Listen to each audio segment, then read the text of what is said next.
and over runners-up, the Chiefs. Tonight, both teams return for a round one blockbuster. The defending champs versus the defeated finalists. A team with a target on their back up against one with a chip on their shoulder. You don't want to miss a second of the latest instalment in this rivalry as last year's best kick off their 2025 Super Rugby Pacific campaigns. Kia ora koutou katoa, no mai haere mai. Welcome back to Eden Park here in Tamaki Makaurau, Auckland. Fantastic to have you with us. Here is what the teams are fighting for this season. The Super Rugby Pacific Trophy. It's been eyed up by a couple of former Chiefs, actually. A couple of Chiefs stalwarts with me on the panel today. Aaron Crude and Stephen Donald. Fantastic to have you with me. Just forget about the teams for a second. Are you two both over the final last year? Have we moved on? Kimberly, thank you for the intro. Yeah, look, I think we have moved on. Obviously, it was tough to watch that last season, but 2025, it's a new year, new competition, so it's up for grabs once again, this beautiful trophy right here. Yes, Kim, I was unfortunate enough to be here that night, and having 40,000 people tell you the score as you're walking out of here, it wasn't that much fun, but no, we're past that now, we've moved on.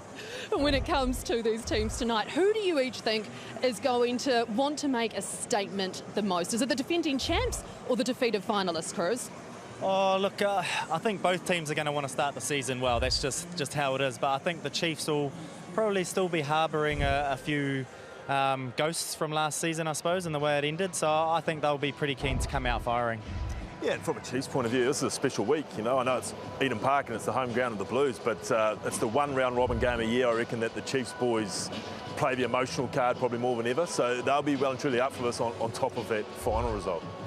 Well, we are delighted now to head into the Blues camp. We've got Dalton Papali'i mic'd up for us. Dalton, first of all, thank you so much for your time. I'm sure you are delighted to hear that you're about to be questioned by a couple of former Chiefs. But before we get to them, just wanted to say welcome back. And you're coming into the season as the defending champs. Are you feeling the weight of expectation? Are you feeling the pressure? Oh, there's always weight, you know, but like I heard before, it's a new season. We don't own the cup anymore. You know, it's up for grabs for everyone. So we've come into this season, you know, no stone unturned, and we really wanted to set a statement this first game. Kia ora, Dalton. Aaron Cruden here. Hello, mate. Look, mate, obviously last season didn't end the way you want, probably with injuries, and it's great to see you fit and firing again ahead of the competition this year. Can you just tell us, what are a couple of your own individual goals and focuses that you'll be leaning on this year? Oh, just enjoy being in the hurt locker, I guess. The lungs are going to be feeling it, but it's the best thing being out there in the hurt locker with the boys. But you know, I've got a few of my own personal goals I want to reach, and you know, we want to reach goals as a team as well. So, and it all starts with this game here, first game of the season against the Chiefs, and you know, they're a good side. So it's going to be the first 10 minutes is going to be full on. Yeah, Dalton Beaver here, mate. Hey, you were without Akira this year and Hoskins tonight. Does that change your role as far as your job in the loose forward trio? Do you do more carrying or anything like that tonight, mate? Oh, not really. You know, my game stays the same the whole time, but I will give a shout out to those two boys. You know, we've been together for a long time, us three boys. So yeah, I miss them, but you know, it is what it is. Next man up, I guess, and we got to go get the job done. So my job doesn't really change. Just do my thing, and then hopefully it leads on to the rest of the boys. Dalton, thank you so very much for your time. We do appreciate it while you're mid-warm-up, and all the best for tonight. Thank you, appreciate it. Catch up.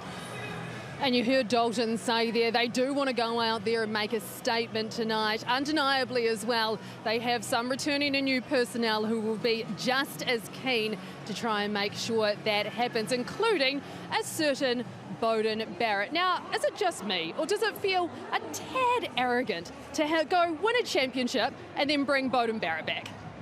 Oh, it's amazing to have that luxury, to be fair, isn't it? And yeah, obviously we all know Beauden's world class, and I think he's just going to sprinkle that fairy dust throughout the Blues this year, and hopefully maybe not too much tonight against the Chiefs, but I know he'll be pretty excited about the opportunity to play Super Rugby again. And excited to be playing at fullback, Bev? Yeah, well, I mean, Harry Plummer deserves to stay there tonight. He did so well for him. He led them to the title. First game back since the final. I think it was always going to be Harry Plummer. Because it's Beauden Barrett, obviously it makes a bit of noise and a bit of headlines. But, you know, they've also got Stephen Petafeta probably sitting in the grandstand tonight. So, yes, a touch arrogant, I think you're right, Kim, to bring back Beauden Barrett. Always like it when you agree with me, Beef. Thank you for that. When I look at who the team has lost, though, Sam Darry was one of those. He will obviously leave a big hole, Cruz, for the side.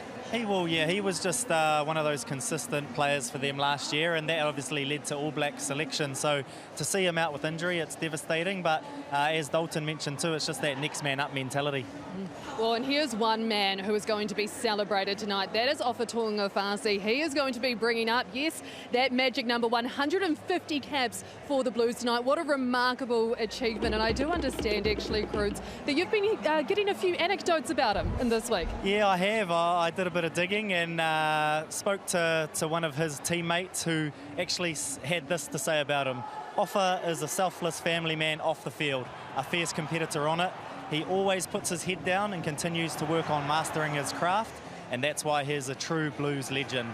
And I guess a few words that epitomise Ofa to me is consistency and durability, because you do not get to 150 Super Rugby matches without being consistent and without being durable and available every single week. Yeah, and you talk about consistent. I mean, he would have had offers to go overseas for years now, and when you think about last year, he was so huge in them getting to the title, and then the All Black season he had towards that spring tour and what he was doing coming off the bench. So it's consistent, yes, but possibly even getting even better. Well, we will wait and see if he can get even better this year. A big moment, no doubt, for Ofatunga Fasi, who will lead the team out tonight. Well, don't go anywhere, because after the break, we are heading inside both of the camps. Assistants Craig McGrath and Roger Randall. They are joining us next.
Mai hoki mai, welcome back to Tamaki Makaurau, where the Blues put the call out to pack the park tonight. It seems the fans are responding.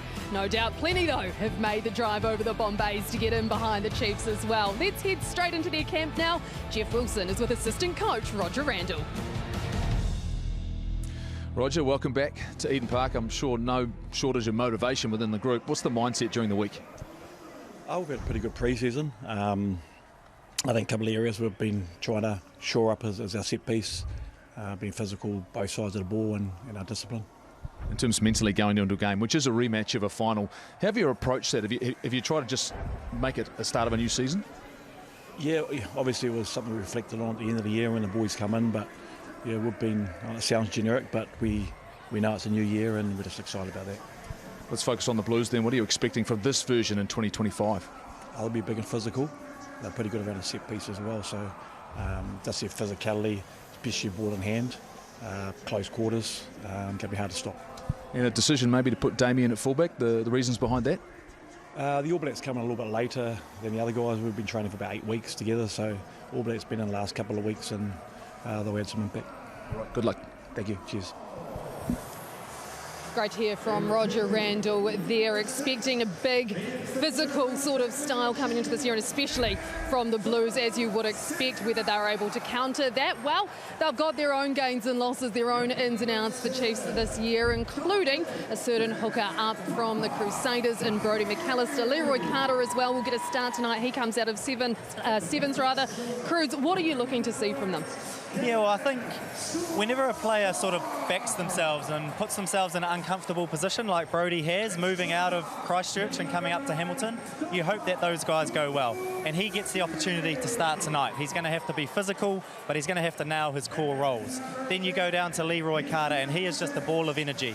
As you said, a lot of sevens experience, but for me, I think he's going to get busy. He's going to get off his wing. He's going to try and get his hands on the ball and just create, I suppose, those second phase opportunities for his team. And when it comes to who the Chiefs have lost, well, Beef, there is one player with a big old circle around their name, that is Wallace Satiti. I mean, how devastated would the Chiefs have been when he had that injury and was ruled out? Oh, it's a massive loss. I know as a Chiefs fan, I think I had them winning the title then and there with Wallace on the park, considering how good he was last year. He came out of nowhere last year, Super Rugby, and then to do what he did as an All Black, I think a lot of people, and myself included, expected him to come back here and not just be a second-year Super Rugby player. He was going to dominate Super Rugby, I thought. So, massive loss. However, with the Chiefs, you've got Jacobson, you've got Boucher and the likes, and you've still got Sammy Penny-Finau on the bench. So, it is a position of depth in the Chiefs squad. Yeah, when you list it off like that, it doesn't sound too shabby, does it? Let's focus now, though, on one of the players who has been under the spotlight this week. That is this man, Josh Jacob. He gets the nod at 10, the young Taranaki first five. Both of you, obviously, very familiar with this position. What did you make of the call? It's a big one for a game like this. Yeah, it is a big one, and look, Kimberley, I think you'll be stoked to see a Taranaki boy getting an opportunity. Oh, yes. And look, I am too. When I think of Josh Jacob, I think he's just a natural footballer. He's very instinctual, he's got really good poise, and he's got an attacking mindset. No doubt he would have been working extremely hard in the pre-season, and he gets his opportunity tonight, Beef. Yeah, and this is a big opportunity for him, but it's a big event for him. It's the Blues at Eden Park. Last year, they gave him Crusaders in Christchurch, so he's ticked off all the big ones. He's still developing, and yeah, I think it raised some eyebrows that an All Black 10 was shifted to 15, but maybe with Sean Stevenson not here, it was a balancing out of the lesser of two evils, and Damien goes to 15, and they got plenty of confidence in young Josh. Yeah, we were always expecting that Beauden Barrett, Damien McKenzie battle, weren't we? May have just not been expecting it to be at 15. However, it'll be fascinating to see how that goes just the same. Let's head back now to Goldie, though. He's standing by with Blues assistant coach Craig McGrath. Well, Craig, we're finally here. It's time, the first game of the season. Are you feeling confident? Are you settled? Maybe a little bit nervous? Yeah, definitely nervous at the start of the new year, and you don't really know what the Chiefs are up to, and they probably don't know what we're up to, but we're going to really focus, as we have always, about ourselves and win collisions and play that way, the way we have. If you're going to set a marker as a coach, what would that marker be after this game tonight? Oh, we want people to, I guess, walk away from tonight as a team, really, that we know that our game's good, and things that we do, that we've been doing for the last couple of years is a really good thing. So, yeah. All right, mate, good luck, go well. Looking forward to seeing what your team can do tonight as the defending champions. Enjoy. All right, let's go now to the TAB. We've got new blood here on Sky tonight. John Afoa has got all the odds for you at home. Cheers, Jeff. I'm looking forward to tonight. My old team, the Blues, taking on the Chiefs. But let's look at the head-to-head. Blues are favourites? Well, they should be. Being last year's champ and being at home, and Beauden Barrett back in the team. A couple of guys to look out for any-time try scorer. Caleb Clark, the powerful winger for the Blues, dotted over in last year's final. Can he do it again tonight? For the Chiefs, missing Wallace Atiti, look for Callum Boucher to pick up that slack. The big man loves a ball carrier, and he might get over for a 5-pointer. Put that together in a multi, add total points under 55.5, that is paying over $24. So download the TAB app, but please remember to bet responsibly. Back to you, Kim. Thank you so much, John. And yes, just to reiterate what Goldie said, fantastic to have you as part of the team as well. Well, I've got a little stat for you guys. The Blues, they have won 7 of the last 9 against the Chiefs. I know you won't like it, but I'm wondering if it will sway you a little bit when it comes to your predictions. Beef, I'm guessing probably not. What happened the previous 9? That's what I'm fascinated by. No, I'm going Chiefs in a nail-biter, 1-12 Chiefs. What about for you, Aaron? Yeah, I'm going to double down on that. That'll be the same for me. I just think, obviously, the Chiefs know they probably got beaten up a little bit here last year in the final, so they're going to try and rectify a few of those wrongs. That is so unsurprising from both of you, I must say. I'm going with my head, though, over any heart, over any Taranaki affiliations, I will say as well. Hey, whoa, no time for that sort of attitude. Thank you very much. I'm going Blues. I'm going Blues 1-12 here at home tonight as they set out on this new campaign. There are going to be well over 20,000 people here at Eden Park, and they will be hoping that they are able to put on a show. And always remember the last time these teams met, the title of Super Rugby champions. It was on the line tonight. It is the rematch. For the Blues, the chance to put a stake in the ground as they set out to defend their title. For the Chiefs, some long-awaited redemption is on the table, as is the opportunity to make an early statement against a side many have crowned pre-season favourites. Talk about a tantalising battle. Kick-off in this round 1 blockbuster coming up next.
Nesbo. G'day, TJ. Have you heard the news? What news? Super Rugby's back. And we're back. Hey Ruby, just getting reports that Super Rugby's back. What? Super Rugby's back? The breakdown is back, bigger and better than ever. Oompa! Yes, boy! In breaking news, Artie Savia is joining the Moana Pacifica side. In more breaking news, Beauden Barrett is back. Smash them, bro! Oh, brilliantly taken! Unbelievable! And he scored!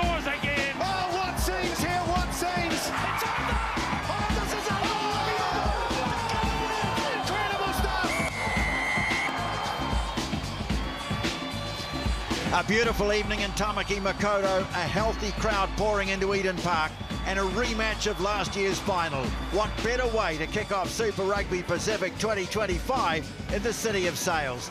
Kia ora tātou, haere mai, welcome into this opening round blockbuster between the defending champion Blues and the team they beat here in the final 8 months ago, the Chiefs. Tony Johnson with the call alongside All Black greats Jeff Wilson and Mills Muliaina. Talofa Mills. Talofa lava, Tony. Kia ora tātou to you, Jeff, downstairs, and welcome into our viewers here in Aotearoa, New Zealand and across the globe. While the rivalry between these two proud clubs is fierce as ever, the Blues have been dominating the recent years. The Chiefs, the last time they won in Eden Park, would you believe it or not, came in the opening round of 2020. We're certainly in for a big one tonight, Tony.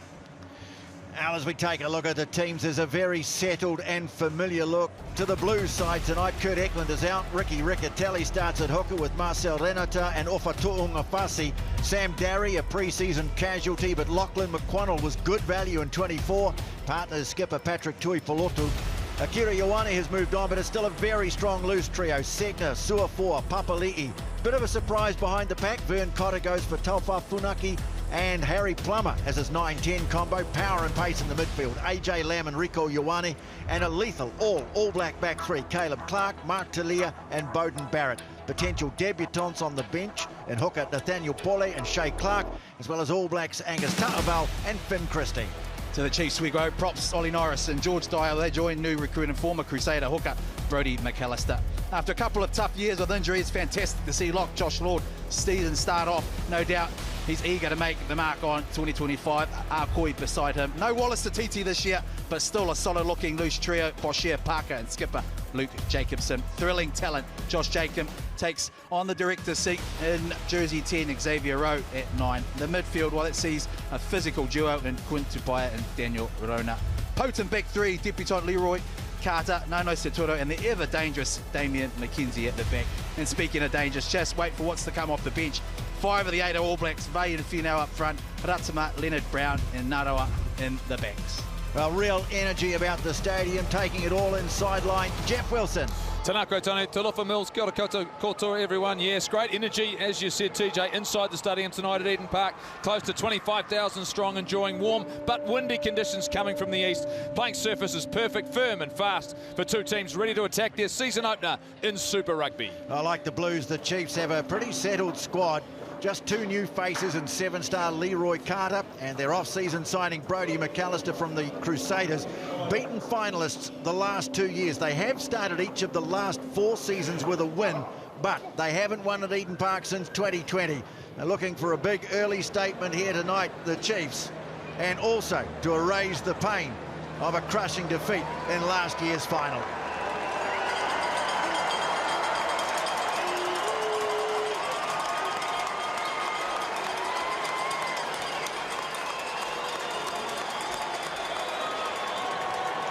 Led out by Luke Jacobson, and plenty of Chiefs colours in amongst the blue here at Eden Park tonight.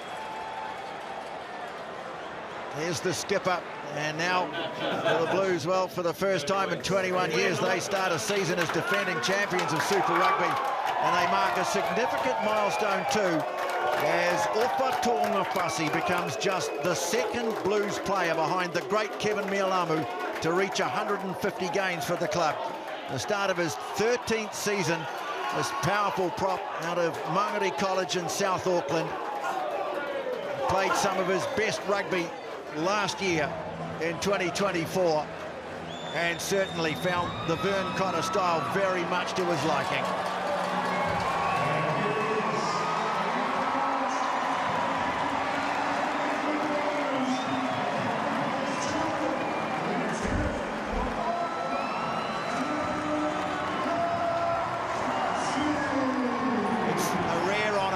For a very humble man, a real powerhouse, a proud family man, and a lot of support from here tonight.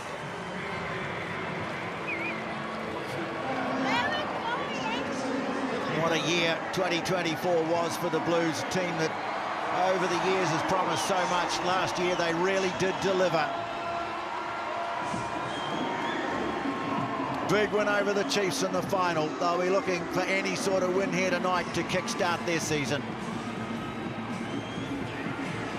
So much talk in the past 12 months about the All Black number 10 jersey. No, a touch of irony with both leading contenders, Beauden Barrett and Damian McKenzie, named at fullback for this game here tonight.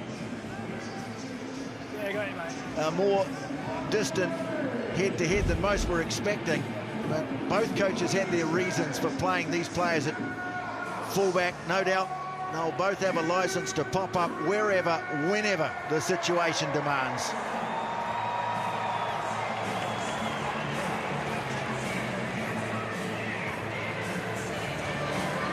You can see the ground is in excellent condition.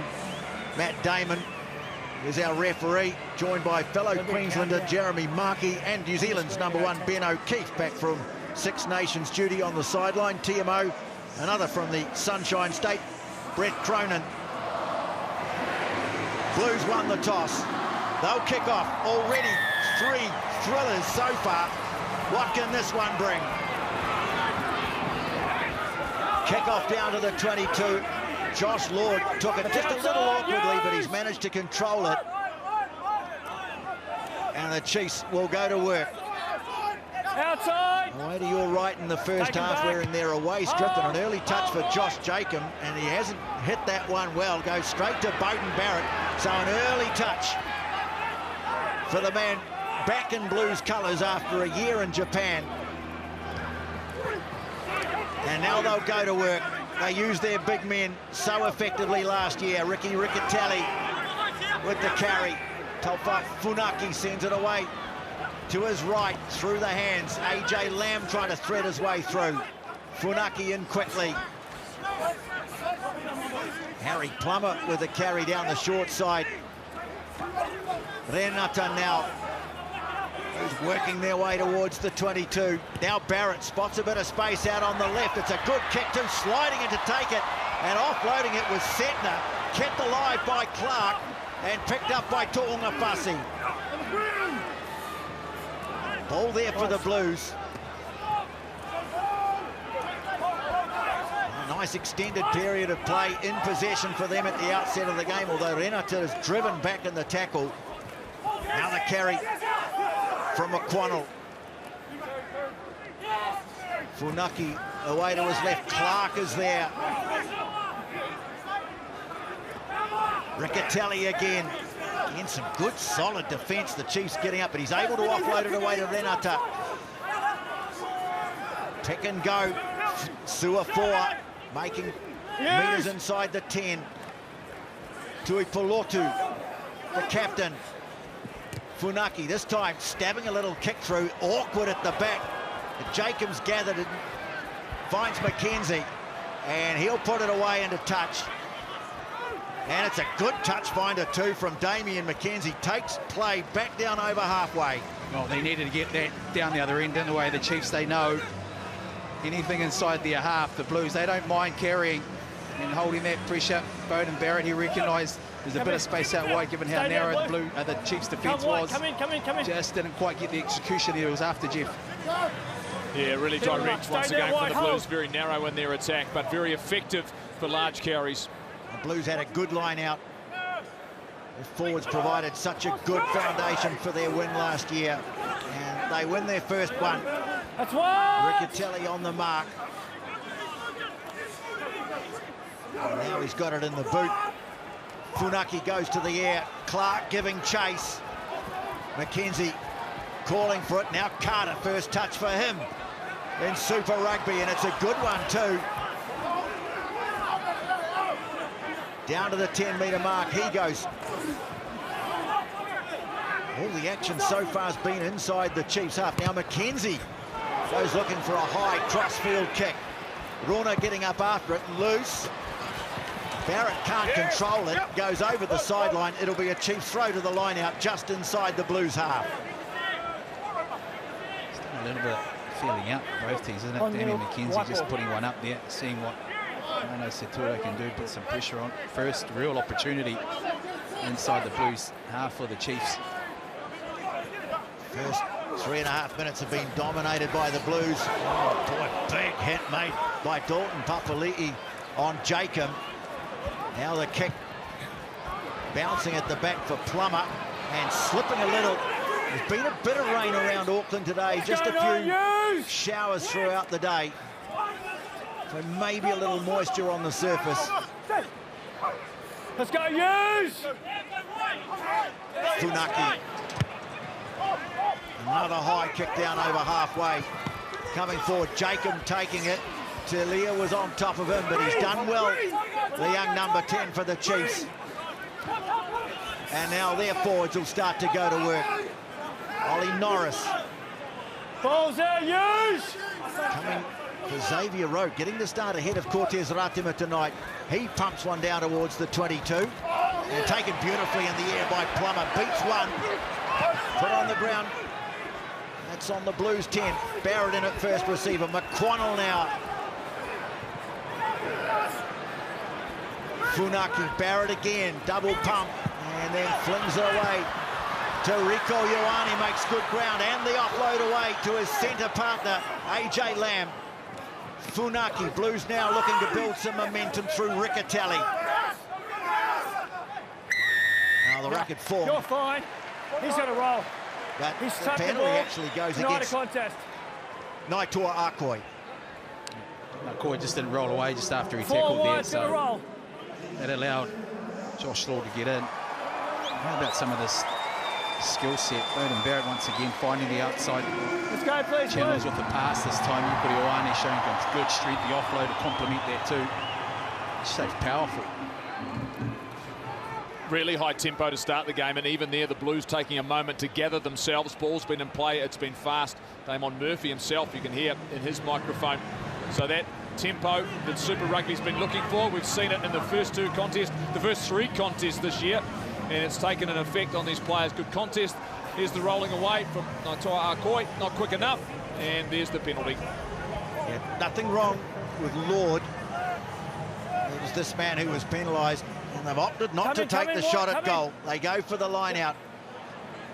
Goal line about 16 metres away. McQuannell takes it down. The Blues will try and advance it. Riccatelli in the back, just starting to edge forward. Looking to break up that Chiefs pack. Riccatelli now takes it to ground. Goal line 7 or 8 metres away. Tui Polotu tops it up to Tuamafasi. Now this is where they were so good last year. Turning visits to the 22 into points. Good leg drive. Tui Polotu takes it to within 5. Tuamafasi waiting. 2 props going in together. Funaki. Ioane calling for it. He puts his head down. Oh, Blues hammering away. But some excellent work at the breakdown by Naitua Akoi. And a pressure relieving penalty to the Chiefs. Got on really early, didn't he, Akoi? He had plenty of support. He just flooded that area. The Blues, no real width in their game. They were just carrying, but the Chiefs, they stood up. A couple of really big tackles, got them down on the ground. Akoi, he pounced straight away. Very familiar look about it, wasn't it, Mills?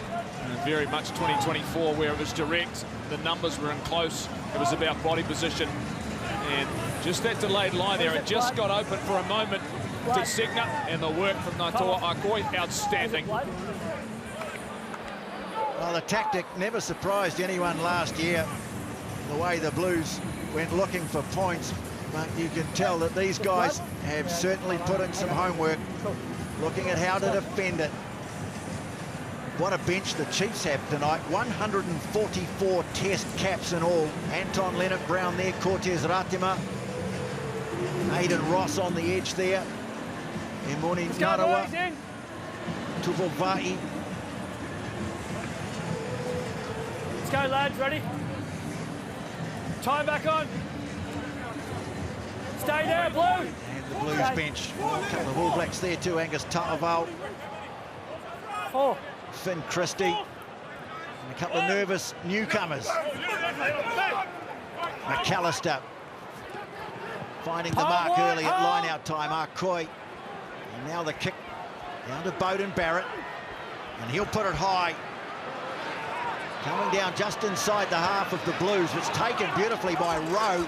Some nice hands too, and now punching onto it is McKenzie. Damien McKenzie.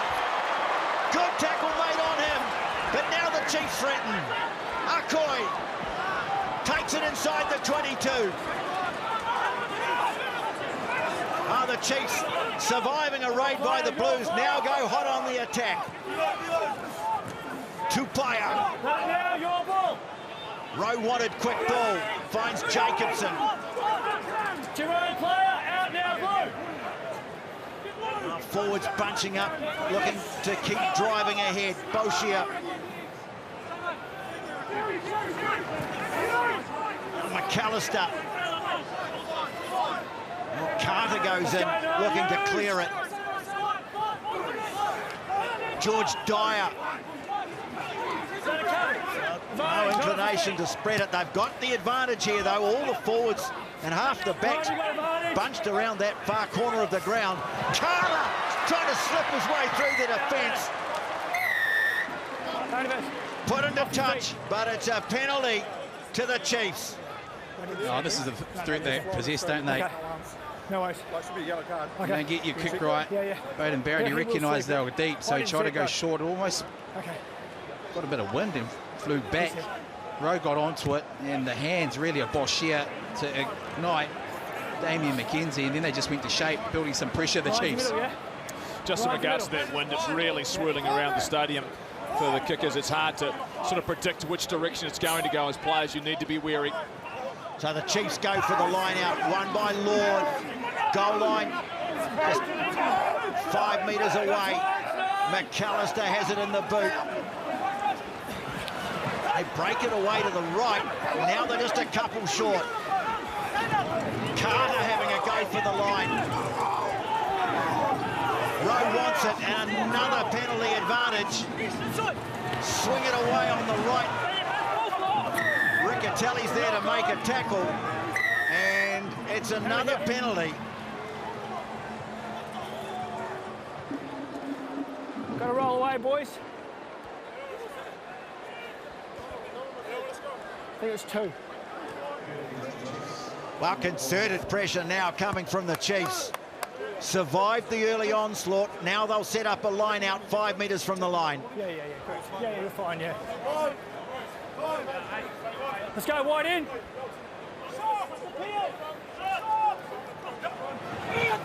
This time they go to the front. Jacobson.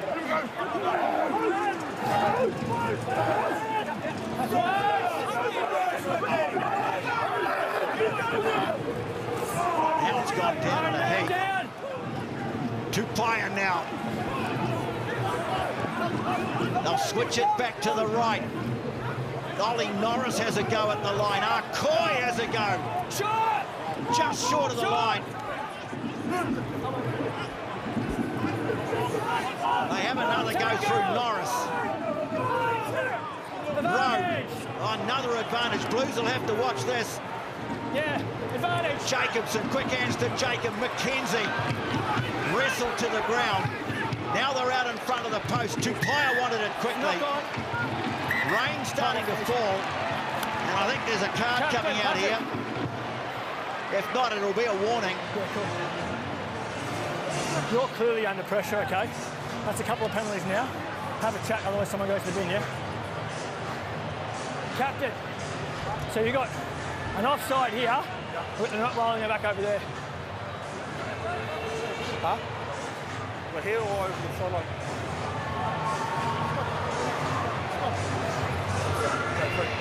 Just take a shot. It's here. Well, with the rain pelting down, Mills, they've decided 3 will do. He's right in front. Let's down here, building plenty of pressure. They did warn them. There's Dalton Papali'i not rolling away. And then they had an offside as well. So field, Damien McKenzie just did collect some points, go back. Start again as that rain comes down, Jeff. Yes, it does. And it's going to be around maybe for a little bit. It tends to blow through as the kick goes through, and the Chiefs end up in front early on. 3-0, they lead. They concede and take the points, but conditions have suddenly got very challenging. A little unexpected to see this rain coming down. Chiefs rewarded for some excellent defence on their own line. And an attack of their own. So early points go the way of the visiting team. It's 3-0 at Eden Park. Kick-off secured by Quinn Tupaia. Boshier. Let's go, use! Coming back for Xavier Rowe now. McConnell wanted to have a go at the charge, had to back off, and so Rowe plenty of time to clear it away, and that's something they've done very well so far in this game. The Chiefs clear their own 22. Oh, that's a good clearance from Rowe. Got a really nice angle, but the connection as well was on point all the way to halfway, because it's a different mindset now for the Blues. Had it been inside the Chiefs, well, they were prepared to just roll up their sleeves and rumble. Sackner this time wins the line out. Here comes Riccatelli with it. Caleb Clark. Good tackle made by Dyer. Now Tu'unga Fasi. Boshier getting up quickly. A pretty good carry, but even better work at the breakdown by the Chiefs. That's another penalty they win, and the man getting the pats on the back is the skipper. Excellent work, wasn't it, Luke Jacobson? Chiefs, clearly, they understand the importance of winning that breakdown, and some of the features that Boshier has equally been pretty good too. He's hunting in the Arcoy, he's already got one. It's Boshier straight to the ground. How about the work there, Jacobson?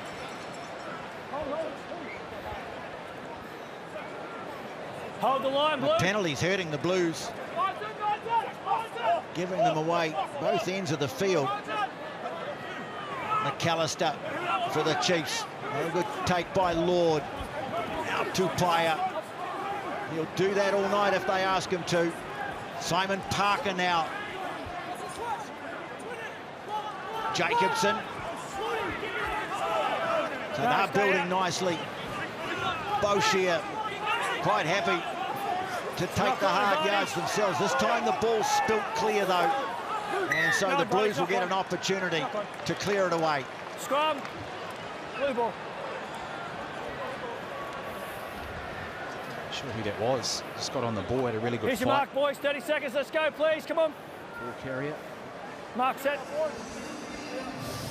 No, I think if you remember back to a lot of last season, discipline was the critical aspect when you played against the Blues, that they worked their way down the field with your ill discipline. Well, tonight it's been the Blues who have conceded those penalties and conceded territory and allowed the Chiefs to probably settle into this game. And that rain has certainly eased off. I'm happy to say conditions are improving once again. Both of these sides, I'll look forward to maybe being able to keep the ball in hand, maybe a little bit more. A bit typical, isn't it, Jeff? We haven't had a drop of rain for about 4 weeks. See the Blues with the heavier pack. Suafoa off the back, Funaki. And that's a good clearing kick too from the Blues, number 9. I think you spoke before the game to Roger Randall, or one of the some of the staff, Jeff, and the reasoning behind some of the All Blacks not making the starting 15. Just not quite being ready, TJ. Just not being prepared and using the guys who have played most of the pre-season. Oh, good run from Eteni Nanai Suturu, who's always going to be a challenge. Lord, good to see him back for the start of a season. Now Jacob sends it high out towards the far touch, but Barrett is there and takes it comfortably. And Clark was looking up, you could see, took his eyes off the ball, saw the space in front of him, and Carter's gobbled it up, although the Blues counter-ruck. Knock on by Blue. It'll be a scrum. I like the way the Chiefs chased that. Carter in particular, they really try to put some heat on Beauden Barrett to force him to try and have a go. How about this? We're going to get some physicality tonight. Here's a little bit more of it. Let's go. Here's the mark. I'm on this side now. Let's go. Boys, mark set. 30 seconds. Let's go, please. You can see that little glance up there He knew there was space in front, a little bit of frustration on the face of Craig McGrath, Blues assistant coach.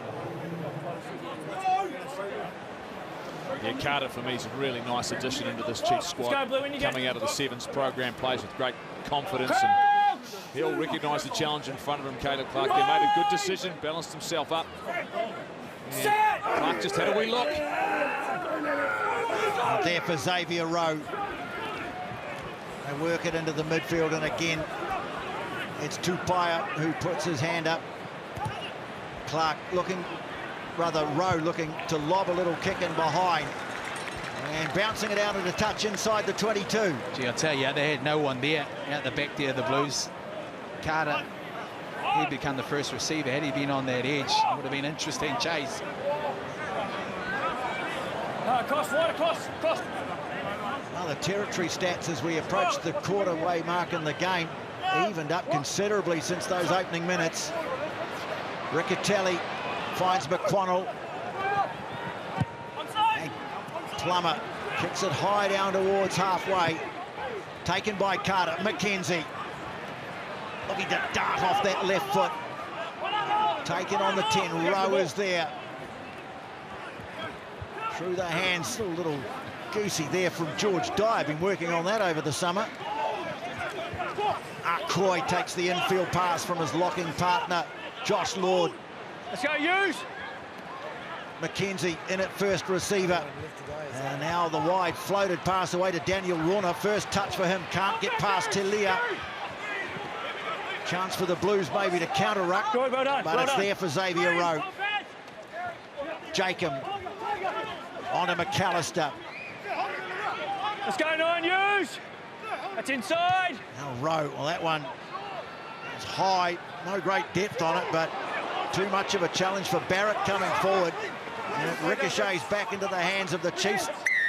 And a hand in there. You've got hands on the ground and swept back on it. Got to be on the ball straight away. You've got hands on the ground, then you've swept back on it.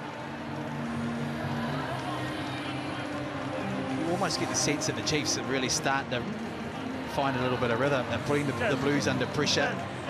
Territory's all theirs. Let's go, boys. Right, let's go, a bit of position as well. And a lot of the stuff that the Blues are having to do is defend out of their own line, try and get out of their own half, and then get comfortable with some ball in their hand if they can get it. Chiefs, on the other hand, well, they just seem to be starting to pile on some momentum. The line, George. Yeah, take the line. Well, these two teams, they are two of the top two defensive teams. I thought 4 defensive teams from last season. You can see that it's hard to break the opposition down. Their front line's good. They're aggressive at the contact. It's hard to get momentum against the Mills, isn't it? Either side to get some real go forward because they are so strong in those inside channels.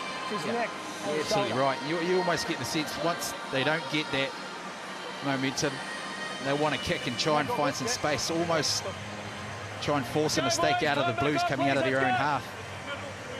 Well, Kurt Eklund receiving some attention. Ricky Riccatelli receiving some attention. Kurt Eklund out with a groin injury. And that means young Nathaniel Pole is just a couple of years out of school. He's on the bench awaiting a debut. Brodie McAllister, 41 games for the Crusaders, 44 for Canterbury. That's fine. Clear contest. And again, his line-out throwing's good. And the Chiefs launch to Tupaia again. Now Boshia. Riccatelli made the tackle. And now the Blues get a much-needed penalty through the good effort of Marcel Renata. Yeah, himself as McQuannell, I think it was, as well. Just found a little wee seam and got in.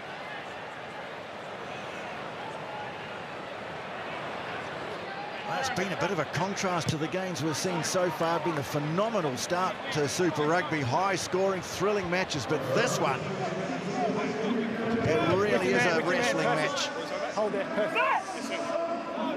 Stay wide. I'll bring him to you. Come in.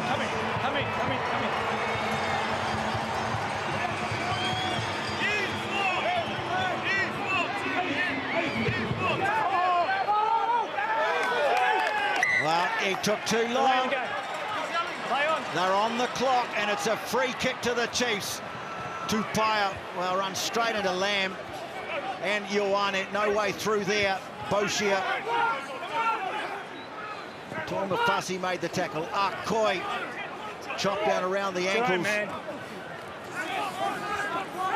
We've seen good hand-to-hand stuff here from the Chiefs, taking the Blues on at their own game and doing it effectively. Norris waiting for it on the left, and he gets it.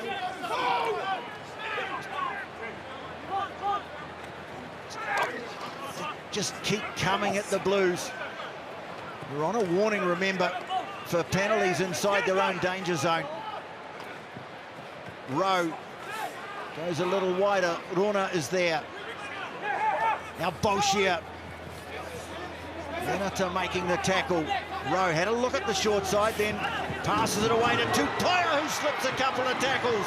Good, strong run from Quinn Tupaia, but some excellent work from Caleb Clark to turn it over, and Barrett slams it away at a touch. Gee, that was a nice break, wasn't it? Tupaia, he's been very good so far. Just one step off that left, bounces off, just loses the ball here. I like the way Xavier Rowe's just starting to take that step. Plenty of physicality around the edges, perhaps an opportunity for him to actually try and snipe now. Well, it was Clark who got in, and now they put a man up at Segner, and the Blues win one against the throw. Funaki to get things organised. McConnell, good strength shown though to hold him up by Ollie Norris. Funaki looks set to kick. Yeah, not a lot of depth on it. Clark after it, and he does so well. That's one of his trademarks, Caleb Clark. Counter ruck coming in from Dyer, and the referee playing advantage. Not rolling away, he's saying. Papali'i quickly on. Plummer, quick hands from him too. Gone loose. Now Ioane picks it up, finds Barrett with the pass, bit of space now. Puts a little kick through downfield. Barrett, can he get to it first? He does, but he puts it into touch. Come back for the penalty. Oh, the magic Beauden Barrett. Silky skills on that right-hand side. White not rolling. Just from down here, I think both teams are a little bit gassed. And it's not gassed and running, it's gassed and running into each other. Rolling. And it's been incredibly physical, it's been incredibly direct. Both teams have had to defend hard and both teams have carried hard. And it's certainly taken a toll early, particularly when it's your first real hit out. Yes, you played a couple of pre-season games. This is a difficult touch finder here from Plummer, trying to get a little bit of banana kick on it, a little bit of angle. He's done really well. The Chiefs have been afraid to take the Blues on at their own game. This was nice from Barrett. Thank you. Stay there, yeah? Let's go, Blue, bring it in. A bit more contact on that. Could have been very interesting, but they've got the line out, just out from the 22. McConnell coming forward as captain, just behind him, and they lift Tui Polotu, knocks it down, Riccatelli. Funaki away to Suafoa, very strong with ball in hand. Cameron Suafoa makes good ground. Funaki away to the left, Segner is there. Leave it. Chiefs though tackling well. Suafoa again, that leg drive, nice clean ball. Funaki pops it up, Torna Fussy is there. Funaki again, Lamb coming in close to the action. In fact, it was Beauden Barrett. Sneaky hand in there. Yeah. Hands. Rocket form. Not sneaky enough. Didn't need to, Boshia. It almost seemed like it squirted out anyway. They had no one coming across. Just too tempting for him to sneak out that hand again. No, he put his hand clearly in. I think you're right. If he'd actually unbound to the ruck, he could have just popped out and picked it up. Interesting from the Blues. They're turning down the 3. They're feeling as though they're 3-0. They're more than comfortable to go to the sideline. And first port of call, I'm sure will be a line-out drive. Well, it's almost like they're trying to remind everyone that this is their turf. Easy 3. White, stay. Hold, White. But they want to make a statement. Hold. Denied Across, for 27 minutes. Thank you. by a very stout and committed Chiefs defence.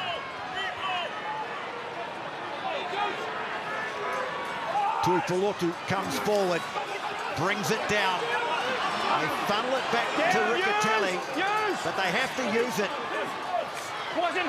Riccatelli still going through the middle, picked up by Mark Telia, getting in amongst the forwards.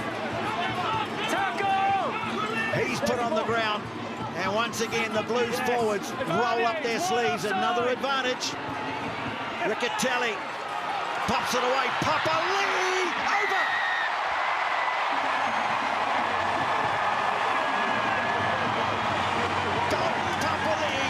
Scores the first try of the new season for the Blues. So you talked about the reminder, there it is. They're so comfortable in their own game plan. And of course in their culture, penalty advantage, they're forced to the front of that line now, but how about the ball carrier's first opportunity after absorbing all that pressure? Nice little wee snipe there by Riccatelli, and the power from Dalton Papali'i. Nice footwork just off that left foot to give him enough space to get some momentum. He drives through, body position low, gets the job done, and they are rewarded. 20 seconds. They took a chance, they went to the sideline, and they've come away with a first try here at Eden Park tonight. Well, Beauden Barrett it is who'll do the kicking, converts the try, and the Blues lead by 7-3. It's taken almost half an hour to break down this Chiefs defence. But no answer there to the power of Dalton Papali'i.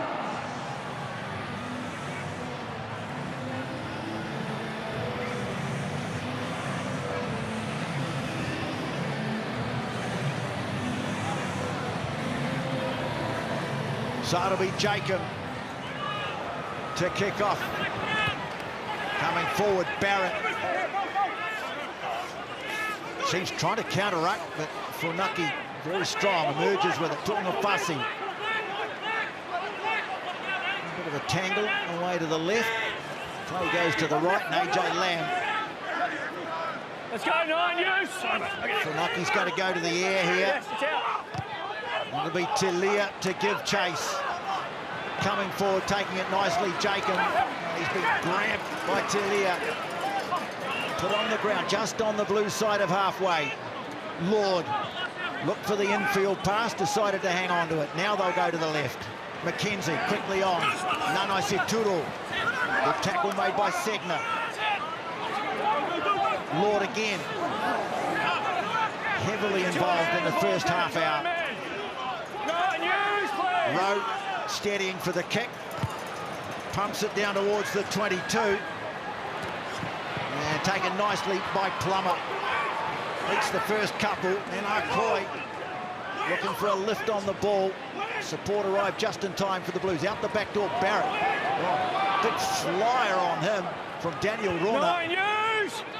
Yep. Looks like Norris might have come off second best. Oh, Rowe does well. Creating a bit of havoc for Taufa Funaki. Plummer has to go and... Leave it now. Blues now having to work very hard to clear the ball away from their own 22. And he's come through again, Rowe. This time it's picked up by Tuipulotu. And Rowe this time can only watch as Funaki rather wisely sends the ball deep for the clearing kick. The ball's very out. good. Xavier Roll on those new rules. Hands on the ball from 9. Just ask me, 9. A couple of times. Here it is. He's rolling it back. Ball's out, ready to go. He's in possession with his hands. Use his hands. There's a law variation. It means that no one in the ruck can impede the halfback now, so they've got to do the work round the fringe, and that's what he did. Tupaia setting it out in the middle of the park. Parker with the carry. Off his foot. Pushing himself forward. Akoi and making the tackle on him. Rowe, who's had a very good first 30 minutes. Nanai Seturo onto McKenzie. No way through there. Tries to wriggle his way through a gap. Quickly on from Lord. The handling's been excellent, the Chiefs. McCoy now. Coming for Rowe. Calling for it was Lord. Tu'ungafasi took a heavy blow. Now McKenzie. Oh, might have run around behind one of his teammates there. Play on, says the referee. Trying to spin away in the tackle. And doing so pretty nicely, the Chiefs. McKenzie again. Good tackle made on him by Caleb Clark. They continue to bring it forward. Boshier now. Going low into contact. Little snipe and then a pass away to Carter, who slips the first tackle. Chopped down eventually, just a couple of metres short of the line. Now Nanai Saturo has a look. Numbers to burn away to the left. If they spin it wide, there's a try. No arms. Well, the referee has an advantage to the Chiefs. McKenzie, well, he decides to go the other way. Contestable, but taken well by Clark. They come back for the penalty. But I think if the Chiefs had looked up then, Mills, they had numbers to burn out to the left. Yeah, they needed to go. Nono Satura, he took it in. He'd seen it just after being tackled, tried to get the offload on, but then they hesitated. Parker, I think, and Tapia are out wide on that left. How about this run from Leroy Carter? He's been strong. Yeah, you're right. Just needed to go quicker out to the left-hand side. The Blues have done well by that point there to recover and put pressure on. And looks as though they're going to take a shot. There's no doubt that Ofa Tu'ungafasi, he took a really heavy shot in a clean-out. He managed to get himself back in the defensive line. I'll keep an eye on him. So if he's rolling the ball out, but you get the sense that the Chiefs have come with a game plan. It's through the middle. They are trying to be physical, direct. They're going hard. Well, he got the hurry up from the referee, Damien McKenzie. And with the ball held by his new teammate, Brody McAllister, slots the penalty, and it's a one-point game. He's asking every time, I can let you know, I think the chance was before that Damien McKenzie kick. By then, I think it had evaporated, but before that, they had a big overlap. But how about the early imprint from Leroy Carter?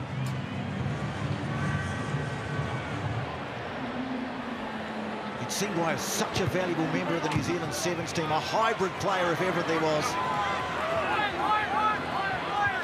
Now Jacobson, who has carried the ball strongly, but then loses it. Locatelli's happy. He got in there. This has been bruising stuff. Oh, it has, isn't it? I mean, the ball carrying, the physicality, the defensive effort. Mark, set, boys, 30 seconds. On both sides. Over here, boys. Roger Randall said it in the pre-game, is the fact they know what's coming. There's the little wee knock on there, just a little bit careless. But they've prepared for it. They wanted to make a statement, the Chiefs, and they've stood up for most of this 35 minutes, you'd have to say, Mills, TJ, they've been right there. Just while the scrum sets, nod to the referees. They've been asked to keep the game ticking over, and I think so far this weekend they have all done that superbly. Fantastic job, the referees. And that's going to bring that fatigue factor into it. Far out. Well, we talked about the bench. How important are they going to be, the two benches? For one reason or another, certainly Clayton McMillan has kept a lot of weaponry on standby. I'd say this is the strongest bench I've ever seen in Super Rugby, to be fair.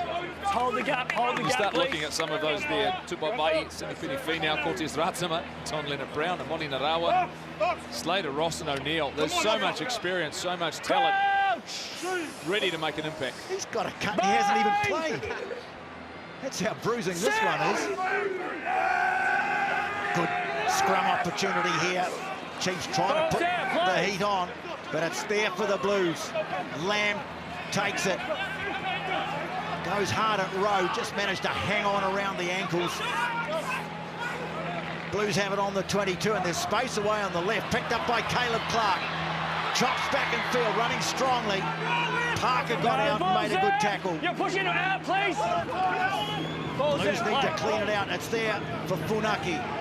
They come hard at Renata. Their speed off the line has been very good, and they've been accurate, the Chiefs, in defence. But here come the Blues again. Setner, Norris hanging on. Telly trying to go through the middle. No, step back. Well, they'll have done this so often at training. Tu'unga Fussy takes another half-metre towards those posts, but once again, they are denied by the excellent work at the breakdown by the Chiefs. And this time it's Kalen Boshia. Oh, he's been good, hasn't he? I really like the way the Chiefs, particularly that second or third man, is really trying to force that ball runner back on the inside, and the guys are trying to clean up, but more importantly, they're putting them straight on the ground, which allows Boshia, also Jacobson, are really good hunters of the ball to get in there, and the technique really comes into play. Yeah, the decision to pick and go by Tu'unga Fussy meant the support players were never going to be there quite quick enough. You see, he's on his own. He's on his own momentarily, and like you say, the body position is too good, too strong there from Boshia, and they are rewarded with a couple of minutes before half-time. They've been in a war, the Chiefs, but they've hung tough. Well, the instincts of an excellent all-round sportsman, Kalen Boshia, knocked back just a little wildly by Arcoines. Off he goes, off to the races. Play on. Leroy Carter hurdles the first, then charges down over the 22. Pick and go from Arcoines. Go. Now Carter again. Just buzzing around all over the place. Rowe sliding the kick down towards the 22. Barrett has a look. Hold, Blue. And then sends it deep. Hold. And who's there? Oh, Damien McKenzie almost lost it. Off he goes. Gets his way past Barrett. Then another. Renata in the end had to make the tackle. And here come the Chiefs again. Nice little delay there from Jacob. Rona keeps it going. Big dummy from Lord. Funaki not buying it. Papali'i stealing it. Funaki, Lamb, Ioane accelerating. Now Talia on the inside. Lamb. Oh, great tackle by Nano Saturo, but he can't prevent the try by AJ Lamb. What a time to strike. Oh, and I tell you what, take it back to Papali'i. He was the man that got on the ball. We talk about turnovers, both sides, the loose trios for both teams doing an outstanding job. Boys. Yeah, the wrong man got cleaned out here. There it is, Papali'i, nice and strong over the ball. He releases. How about this? AJ Lamb, have a look at his support line on that inside. Talia back in. Too much pace, stopped eventually, but too much momentum. The timing of the pass from Rico Ioane was very good as well. It brought Talia time to find his support. Great covering tackle, but momentum released. Try scored. The Chiefs through an error, a turnover. The Blues celebrate. Okay. The last play That's half-time of the first half. It's a try to the Blues. They lead 12-6. Can Barrett add the extras? He chips it towards goal nicely. And a big roar in Eden Park to end the first half. The defending champions have had to defend for long periods against this Chiefs team, but at the break they lead it by 14-6.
Dalton Papali'i said the players would have to go into the hurt locker for their first game of the season, and certainly we have seen that so far. The Blues leading 14-6 at half-time. This includes the opening try. Ironically enough, it was the man himself, Dalton, as well, crossing over for the first try for the Blues in 2025, and that came off a sustained period of play where they were dominating right in that instance. And then, Beef, there's nothing like scoring just before half-time. No, and it was probably in a position of the field where the Chiefs might have anticipated a kick. It is greasy out here, but the Blues, they saw a bit of space on the edges, and the Chiefs, which you'll have seen later on in the game, quite narrow defensively. Yeah, let's talk a little bit more about that, Beef, because both of you have mentioned that during this half, that kind of narrow defence, also, though, a bit of a narrow attack. Is this a case for the Chiefs of coming to Blues territory, thinking they know what they're expecting and kind of wanting to fight fire with fire a little bit? Well, I think from an attack point of view, yes, fight fire with fire. They wanted to take them on up front. But defensively, I think they might have anticipated the Blues from 2024, where they were often talked about how narrow and just one-dimensional they were. But I think me and Crunch both talked about up in the grandstand, Beauden Barrett's arrived, and he's not one-dimensional. He's got cross kicks going on and opening up a whole part of the field, which probably wasn't there last year. Yeah, and I think the Chiefs obviously coming here, they knew they were going to have to set the tone. And yes, defensively, they looked slightly narrow, but to be able to bring line speed, you have to do that. And in the attacking game, they were just trying to get confrontational with the Blues. Now, this man is always going to be confrontational, Quinn Tupaia, and his stats for the first half are out of this world. 84 run metres on 10 carries, also 10 tackles made, the second best in the Chiefs team for this half. But it's the way he gets about his business. He's always promoting himself outside those forward carriers. He's always willing to tuck the ball, take a tough, hard run, which you need to make sure you do that in greasy conditions against the physical Blues side. Yeah, I don't think it's any coincidence that Quinn Tupaia is starting to show out. This sort of night is made for him. He's a little bit different to a lot of midfielders, and ironically, so's the other guy on the other, and wearing the other jersey. Lamb, he's made for this too. Big, strong ball carrier. They are just a little bit different to a lot of midfielders in this country, and on a night like tonight, they're invaluable. Yeah, unsurprising potentially that we've seen a lot of confrontational play tonight, and we'll just update those stats actually, because I think he actually made 90 run metres off 11 carries in the end. We just had a wee update for you, so even more impressive. Let's talk about this man though, Beauden Barrett, coming back, his first game of Super Rugby in 600 odd days. What have you seen in the dynamic that he is bringing? Well, I love what Beaver said earlier, the fact that, you know, Beauden, he's never going to die wondering. He brings a slightly different element to possibly what the Blues had last season. And you see it here in these highlights. Cross kicks, bridge passes, little kicks to himself, creating something out of nothing. And this has been impressive as well. His goal kicking, taking the responsibility, probably over from Harry Plummer, who did a great job last year as well.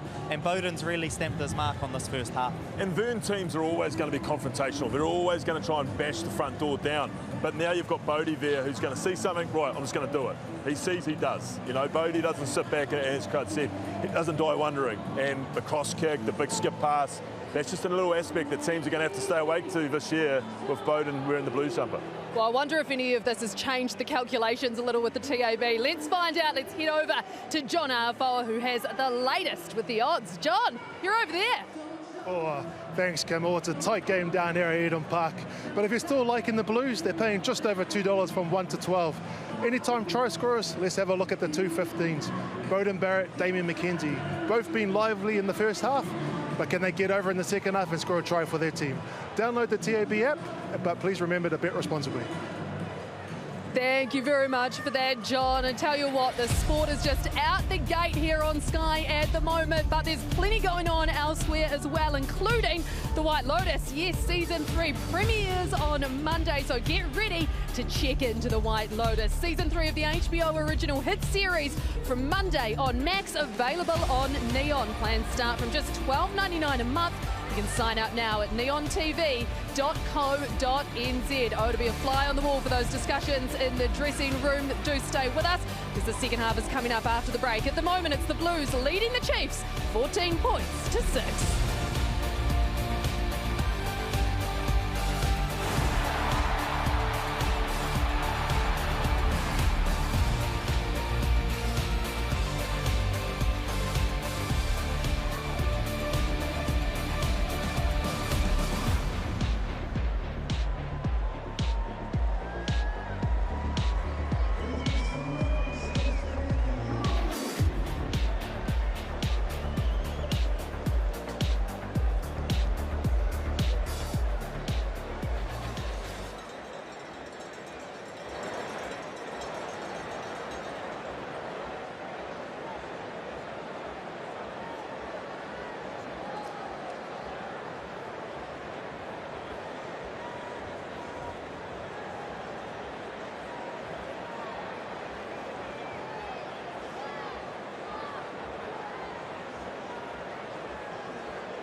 My hooky, my welcome back. Blues have scored 2 tries, but their lead is just 14-6 as we head into the second half. Let's get the thoughts now of head coach of the Chiefs, Clayton McMillan, is with Jeff. Clayton, some really positive things in the first half. What was your assessment? Yeah, really tight game, as we expected. Probably guilty in the last 2 minutes there of just overplaying in the middle of the field, and against a good team like the Blues, that can hurt you if you get it wrong, which happened. So just controlling the territory and possession, just the basic fundamentals, and I know we're good enough to roll over the top of them if we do that. Carrying twos, hitting twos, yeah, big boys, so you can't go as a lone soldier. Right, thanks, coach. Cheers, thank you. No changes to either side. Blues first back out onto the field, striking just before half-time through that man, AJ Lamb.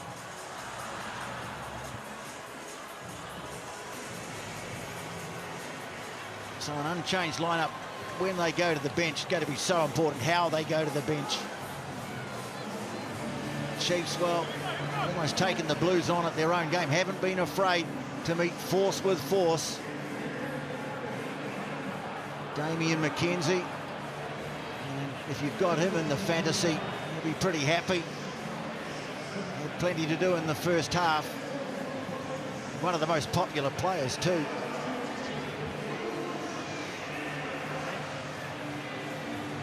So it'll be the Chiefs lining up away to the left. It's been a bruising contest at Eden Park.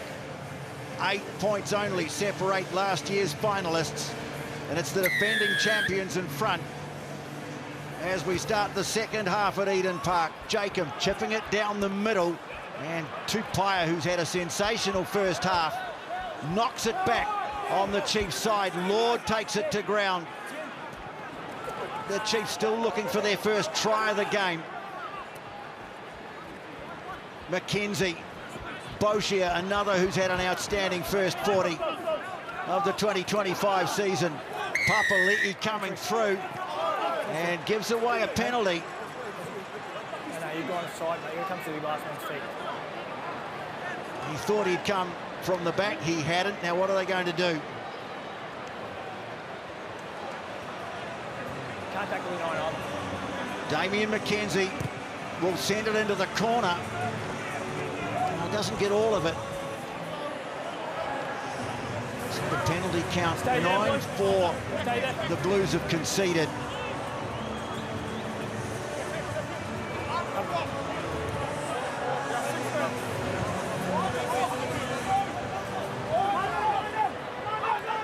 So line out first chance of the second half.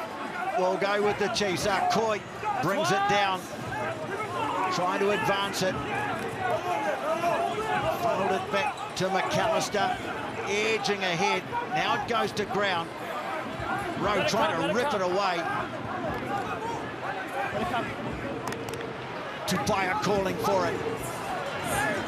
Once again goes hard, so difficult to stop. Now a penalty goes to the Blues. Anton Segner, the man. So some early pressure from the Chiefs, but the Blues win a penalty.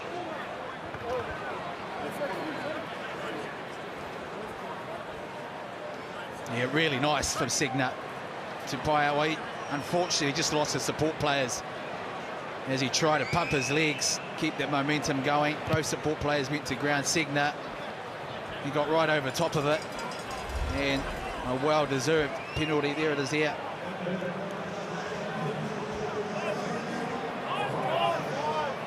Well, both teams have put in some excellent work at the breakdown. That time it's the young flanker. The Blues have a line out on the 10. Chance to get out of their own half for the first time in the second 40. Telia has been largely contained. Let him come. Ball's there. Funaki. Ball's been dropped, and it'll be a scrum to the Chiefs.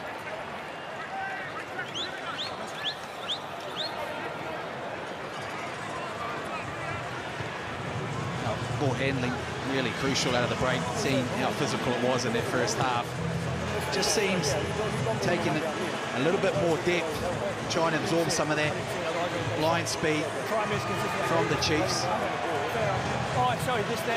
First changes being made in the second half, and a halfback. Naki is being replaced by Finn Christie. So All Black halfback comes on, looking to play his way back into the squad in 2025, and Josh Fusatua comes on as well. And that's for the man celebrating his 150th. Off the Tuanga Fussy, I'm sure is going to get a warm reception from this crowd. Both teams going to the bench. It's like a change in the front row. McAllister took a blow to the ribs. Bradley Slater comes on, and gratitude to the crowd from Ofa Tuanga Fussy as he walks off 150 Super Rugby matches he has played now. Stability, yeah. Second half, nice and stable. Each my calls. Let's hold the weight. Let's go.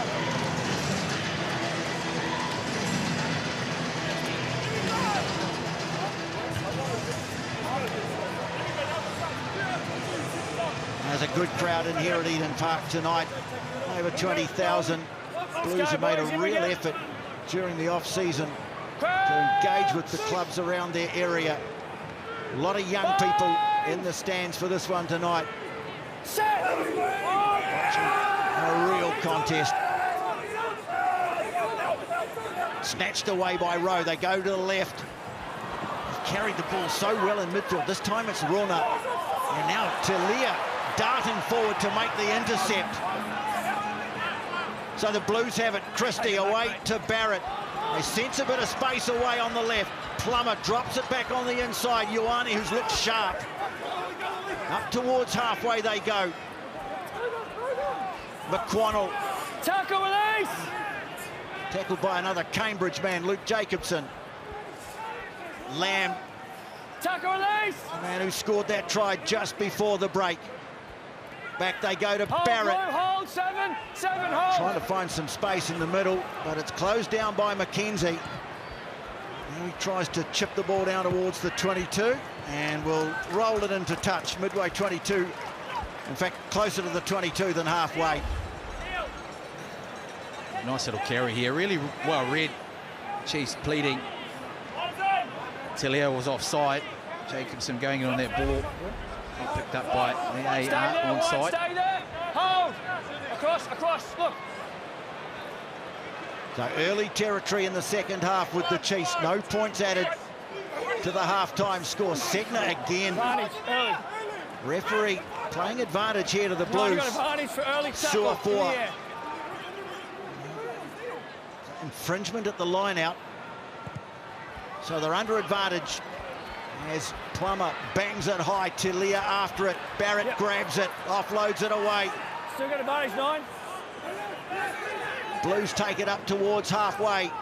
Suafua, well, the pass looked neat, but didn't find the man. Boys, no but they were under pressure. In the air early, in the line out. 3 wide early. Just trying to stay physical at line-out time where the Chiefs there, but they got their timing wrong. The Segner was still in the air and just got held up a little bit longer than they anticipated. Certainly got plenty of eyes on this Chiefs bench and when they're going to go to some of their, obviously their big guns, because that's what they are. and they've had some territory mills. Chiefs haven't found a way to breach this much vaunted Blues defence. Yeah, they have been pretty good, that defence. It's almost a case of the Chiefs, are they game enough? There is some space a little bit wide. Are they game enough to tear from their game plan and stay physical, try and beat the Blues at their own game, to go a little bit wider, because there is opportunities out there. Well, the classic Blues double strike in the early days when they dominated was to score either side of half-time. Clark carrying it inside the 22. McCoy trying to contest. Tuipulotu was there, driving onto it. Now Segner, just a bit of space opening up outside him. Couldn't quite link up with Ioane, but Barrett is there now, and here's Telia. Put out in the corner. Good defence by the Chiefs. But Telia threatened, and they had to respond. Gee, Finlay Christie was an excellent ball. Caught both centres. Oh, you could see Ioane wanted it though, didn't he?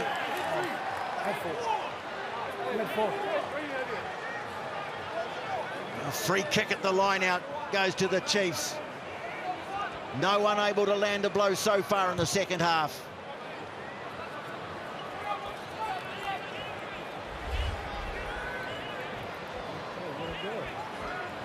Well, it wasn't a penalty, just a free kick, so it'll be a Blues throw to the line. Here's that defence. Tupaia and McKenzie.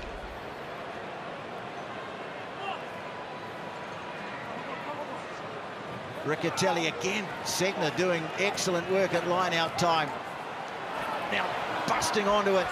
There's AJ Lamb switching it away to the right. Tuipulotu inside ball. It was on, but it was lost. Not taken cleanly. Telia saw the space. It just got a little congested though.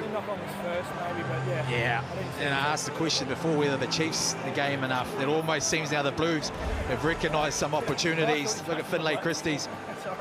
He's come back in on that inside. Let's go, boys. Same again. Well, very familiar move that we're going to see more and more.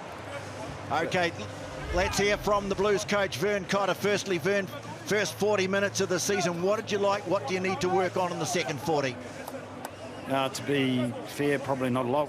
I didn't like a lot of what we're doing. I thought we were reasonably slow to connect and move. I thought we were probably absorbing collisions and rather than dominating them. At the same time, the Chiefs have come to give us a bit of an arm wrestle, which is good.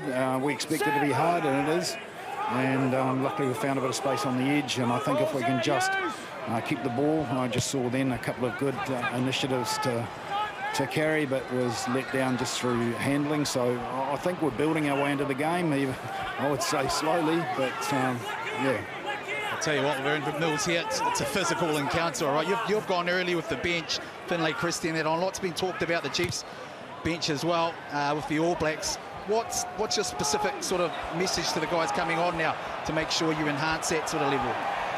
Just the key ones, just around giving easy outs through penalties, making sure that we're connected and disciplined around what we're doing.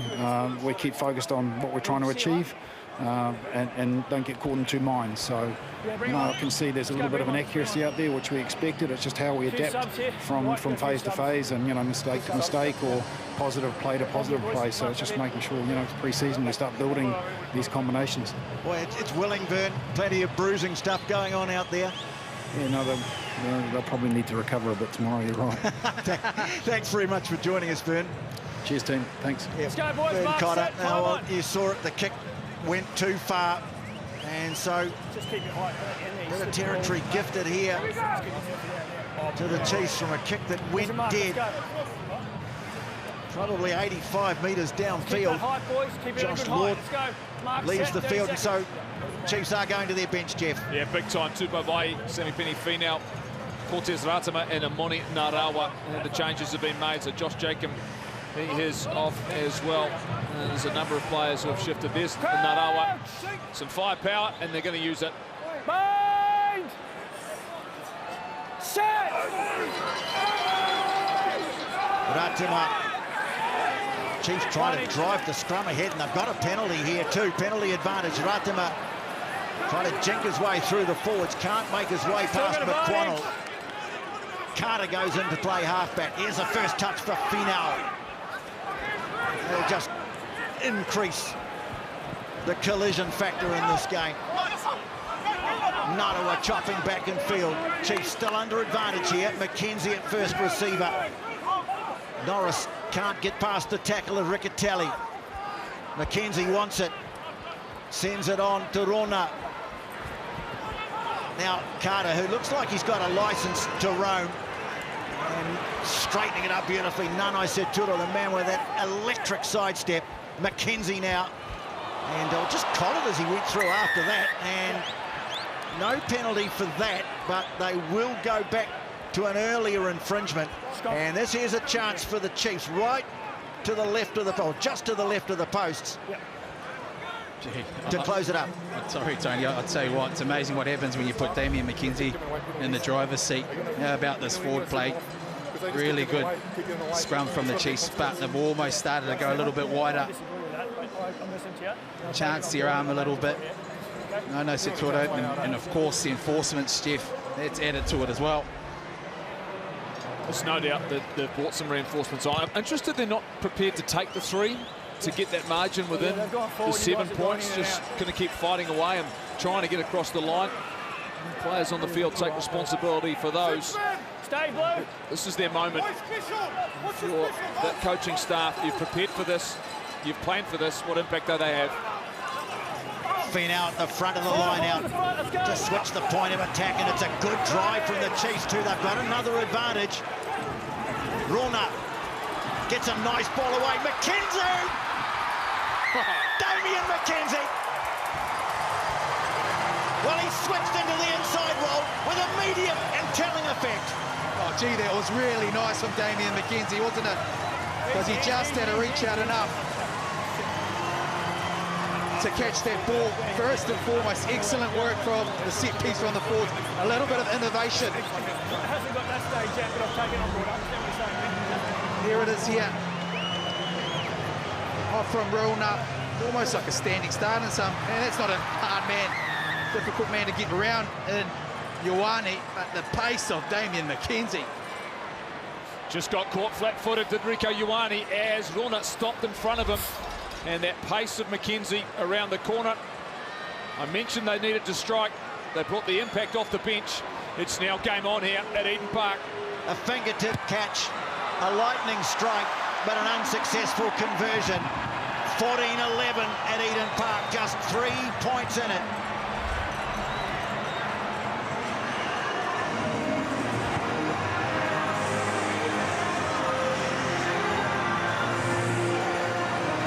We've already said a different kind of contest here, but what a match.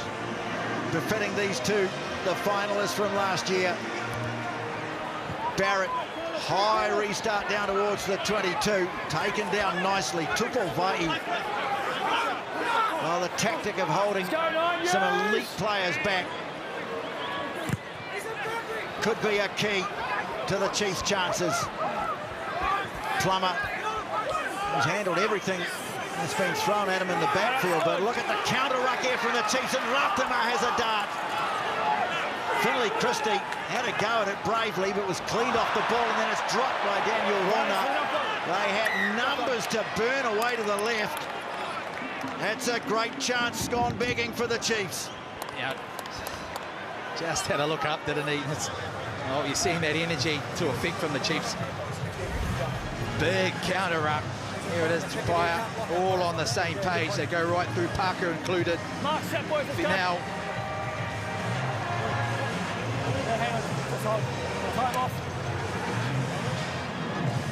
Oh, look at the numbers. They're out to the left. One good transfer to McKenzie, and all of a sudden the creativity. The Blues have made a couple of changes. Angus Tuttle is on for Marcel Renata, and another change has just been made. Choke has come on. It looks as though that's for... Yeah, Lachlan McWonnell. Yeah. Lachlan McWonnell, yep. So that means that Cameron Suafoa will go into the second row. There he is, alongside Patrick Tuipulotu and the new man, Adrian Choke. He was such a valuable contributor to their season last year. Interesting, Boshi is the man who's gone off for the Chiefs. And so that really has beefed up their loose trio. Jacobson, Parker and Finau now.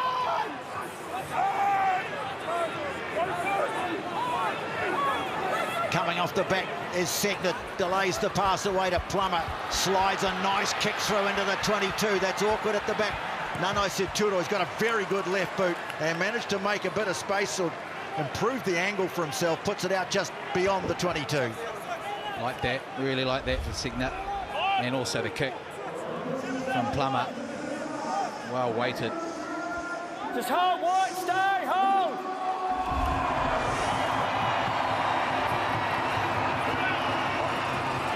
Well, Segner has been a frequent target for the Blues. This time they go to the middle and their captain coming away with it, Papali'i. And the Blues take it to the 22, Riccatelli. Now Lamb. Drum starting to beat at Eden Park for the Blues. Sewer forward, shot down by Finau. Now Segner. Well, it's almost trench warfare at times between these two sides. Hammering away at each other. Sewer forward makes a couple of metres. Let it come now. They're out in front of the posts here, the Blues. Ioane quickly away, Plummer. Talia! He's in! Nice hands from Caleb Clark. They'll have to check though.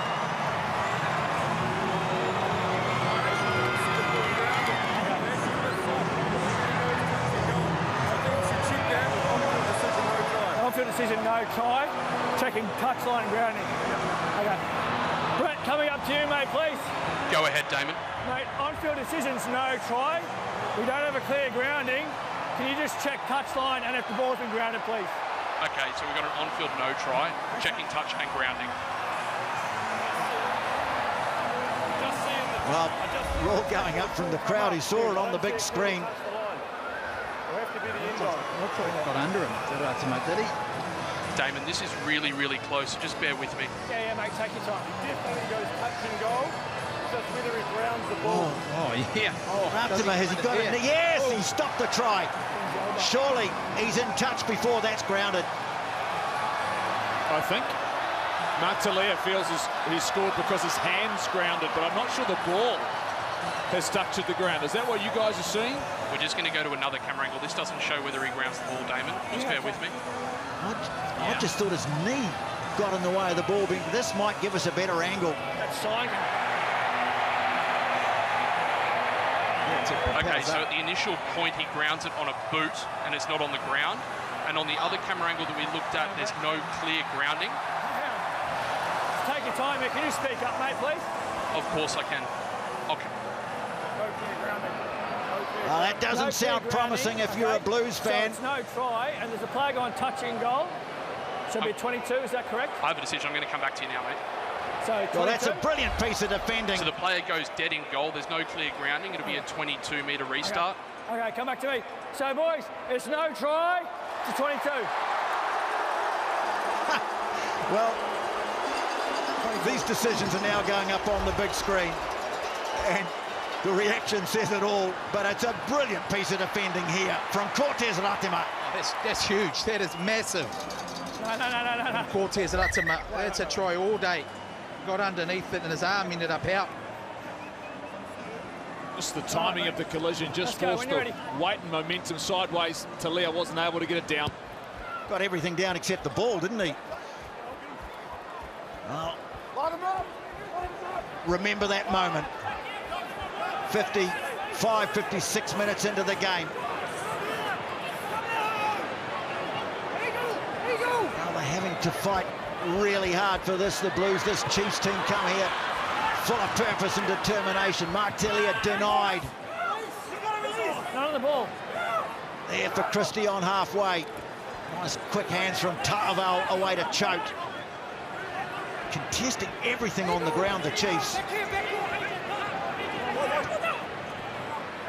Christie taking it almost flat-footed there was Riccatelli, but managed to get things moving in the right direction again. Suafoa puts a hand up, but they go back to Plummer. Bangs one high, probably too deep though to be effective. And Mackenzie can weigh up his options. Hold wide! Hold Trapped down. nicely by Beauden Barrett. And his touch finder goes out well short of halfway. It'll be a line out to the Chiefs. Yeah, hang on. Nice net gain there for the Chiefs, isn't it?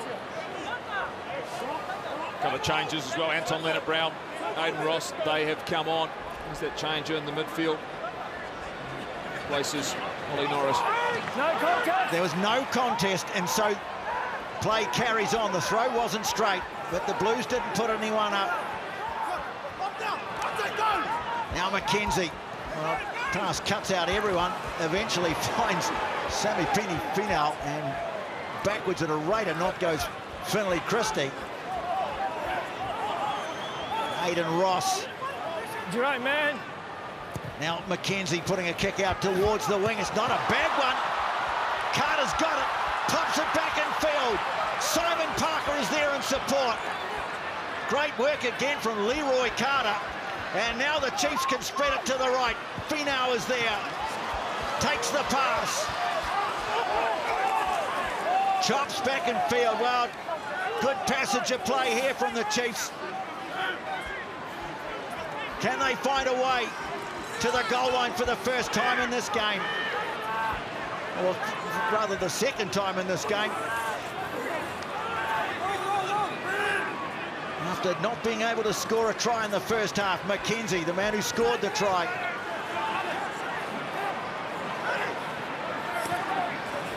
Tupaia. What a game he's had. Ratima, what an impact he's made. Arcoy. Anton Leonard-Brown bringing a world of experience onto the field with him. Big moments in the game here as we reach the three-quarter mark. Vai. A determined charge from him. One of the Blues players got hands on the ball but had to bail out. Dyer. Advantage! Blue offside! Blues were offside. Numbers to the left. Mackenzie. Marawa slips a tackle. Held onto it. Pops it back on the inside. Ball still alive. Here's Carter again. Talia manages to grab him. Mackenzie pops the kick out towards the wing. Finau is there. Clark to it first. Oh, now this is possibly going to see a penalty reversed here. Caleb Clark is not happy. He was taken in the air, and that may override the penalty that was going the way of the Chiefs. I'll explain this. Step back, boys, step back. Everyone chill out. So I've got that, playing the man in the air. Yep, I agree. So they had an offside. Yep. So explain. Let me explain. Let me explain this. We've got a foul play hit on him, on Henny. What's that? Foul play. Okay, just 1 second, hang on. This is going to go formal, hang on a second. TMO, check. Chiefs are complaining so, about... David, I'm just going to explain to you what we're doing. We actually have a piece of foul play by the Blues initially for a high tackle, so Okay. I'll show that first. Sweet. So there's a high tackle before all that we're checking. It is number 17, Blue. Okay, yep. And I'm going to get a point of contact for you next. Yep.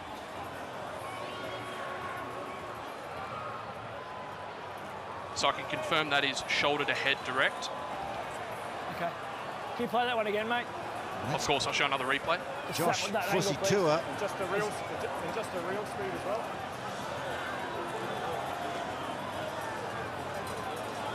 Just rolling through the real speed one next, mate. They just need to go back to it. Yeah, okay, And here comes the real speed for you now, Damon. yeah. Yeah, thanks, mate. Just confirm if we think it's Punioni. Yeah. I don't think it's Punioni. I think it's Yeah. Sweet, so come back to me, I got a decision. No worries, come back to you for that. Do you want to have a look at the tackle in the air as well? Yeah, I do. So just I want to check the other foul play over here to make sure it is Only penalty only, please. Sure, I'll put that up now for you.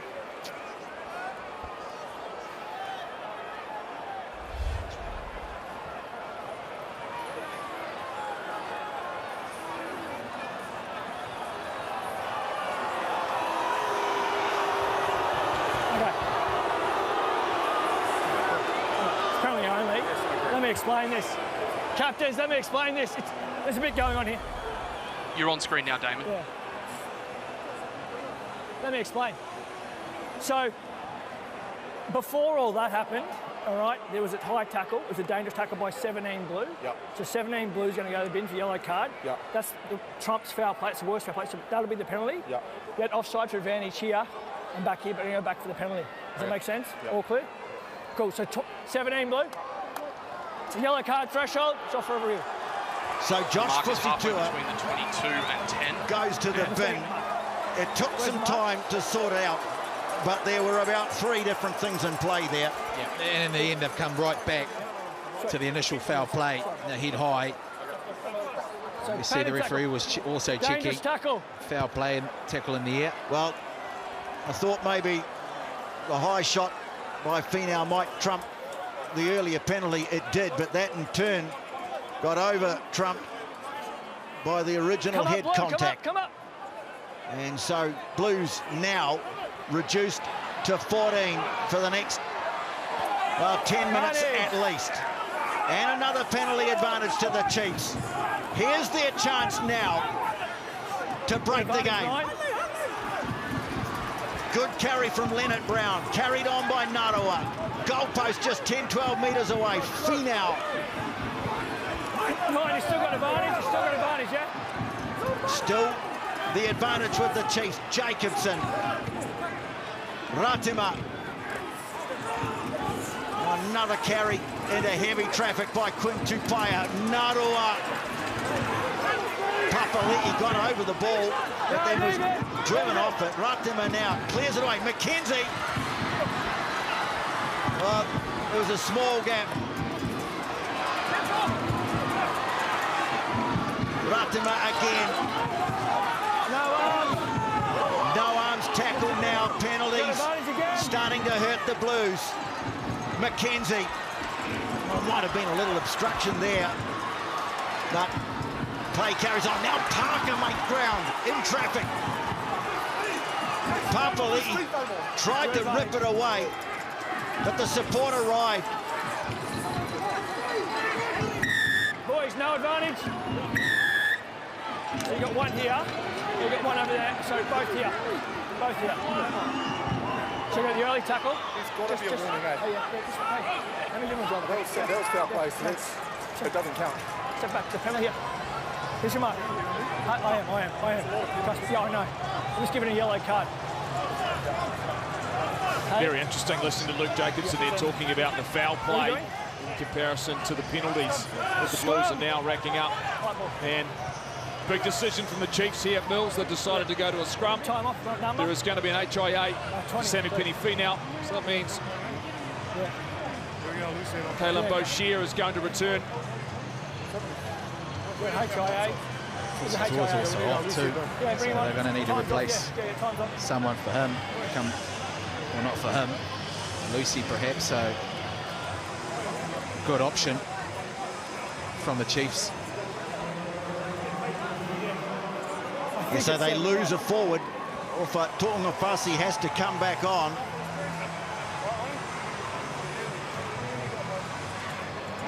And here's your mark, boys.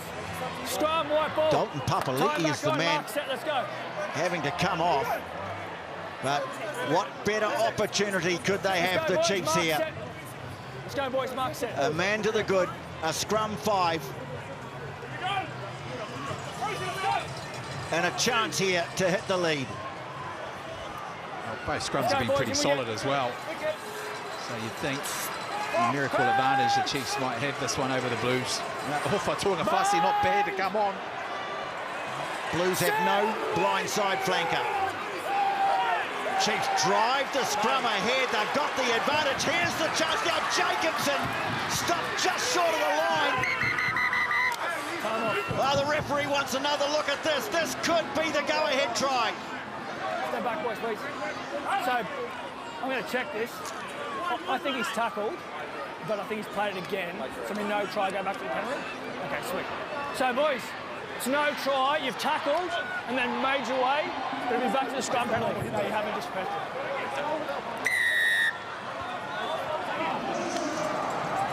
It's another penalty. There was a double movement, so Jacobson not awarded the try. Scrum. But they call another scrum. Yeah, the thing is, he gets tackled here. He almost has a couple of goes at it. There it is there. Yeah, I'm not sure. I think he tries just here. He's allowed one movement. He tries once. Yeah, you'd have to say he stopped, right? He's been held up and then he's gone again. But all the momentum right now with the Chiefs. The scrum was dominant, powerful. You wonder how much longer this Blues team can hold out. Well, dare I mention the possibility of a penalty try.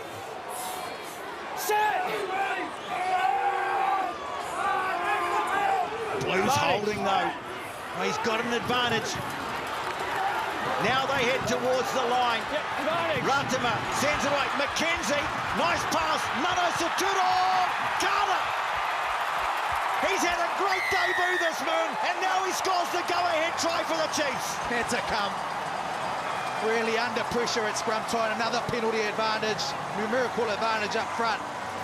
But also they still had to execute. Decided to go wide with the Chiefs. And Leroy Carter, as you mentioned, Tony, what a game he's had tonight.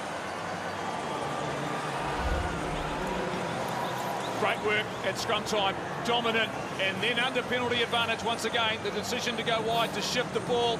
Timing was good, execution beautiful. Carter scores, they take the lead. Oh, two sumptuous passes. McKenzie, Nanai Suturo, and Carter. Well, he's on the left wing now. I think he'd play hooker if you asked him to. Say it again. 20 seconds, mate. Yeah, mate. McKenzie.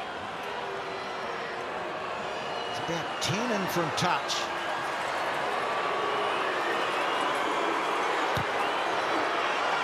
Sends it towards the post and over.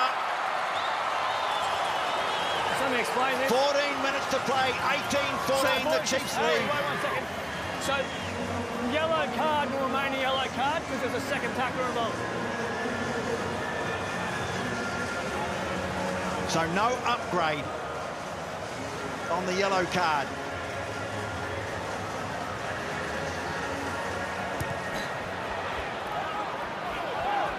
They'll play the last 8 or so minutes with a full complement, the Blues.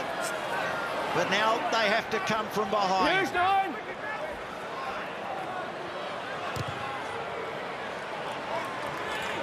Eden Park has come under siege tonight. How effective has McKenzie's switch been? Yeah, it's just they've changed the game plan, haven't they? They've gone a little bit wider. Yeah, first half they really took the Blues on through the middle, change of tactics in the second half, and they've come up trumps. 2 excellent tries. But the Blues, they won't be done with. So much pride in defending their record here at Eden Park. Ioane taking a short pass from Lamb. Now choke, barreling into the defence and then driven back. McKenzie getting in there to help Parker out. Suafoa. Lamb now. They've been counter-rucking too, just trying to disrupt that ball at the base of the ruck, the Chiefs. Coming slowly for McKenzie and coming quickly off the line as Tupaia. He and Boshi are combining to drive Tui Pelotu backwards. And then they drive over the ball and they steal it. And it's banged away. Oh, this could be a 50-22. Oh, what a kick. What a kick from Cortez Rantima. One of the biggest plays of the night. I'll tell you what, what defence. It wasn't a tip tackle. I don't think That is a huge defensive effort Okay, he'll check. from the from the Chiefs, should I say. And then to complement that, Cortez Ratama, that's the experience of the All Black Prince. Patrick Tuipulotu is not happy about something. He's asking the referee to check something. But the Chiefs now back where they want to be, inside the 22. 12 to play for the lead. 3 with a one-man advantage. Not straight, free kick.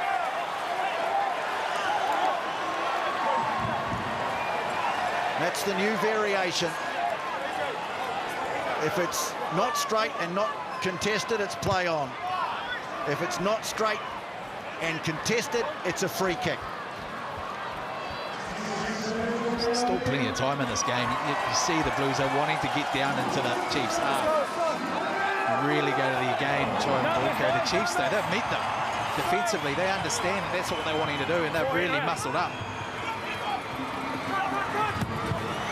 Lineout's been knocked away by the Blues. Awkward for Christie, but he's got it, and Tu'ungafasi takes it up towards halfway.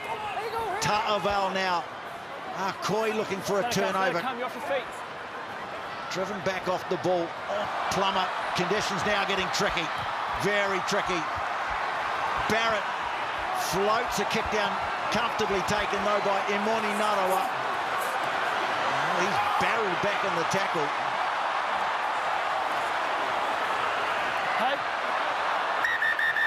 Oh, now.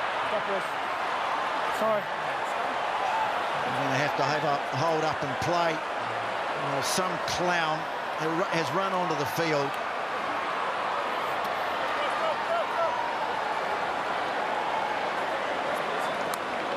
After this, from Perth, Western Force against Moana Pacifica. Ari Xavier on debut for Moana Pacifica. Hey? The most popular man in fantasy rugby, picked in 80% of teams. Artie? Hasn't been a bad weekend so far for the Australian teams, that's for sure. So much echo. Talk now. Driving rain now at Eden Park, Jeff. Yeah, and you may have missed a big moment for Nathaniel Paulet. On debut for the Blues here. Super Rugby, he has gone on at hooker for Ricky Riccatelli with 10 minutes to go to have an impact. And what's been an epic game. As you can see, conditions are getting more and more challenging for the players. It's time to start again. It'll start with the Chiefs having possession.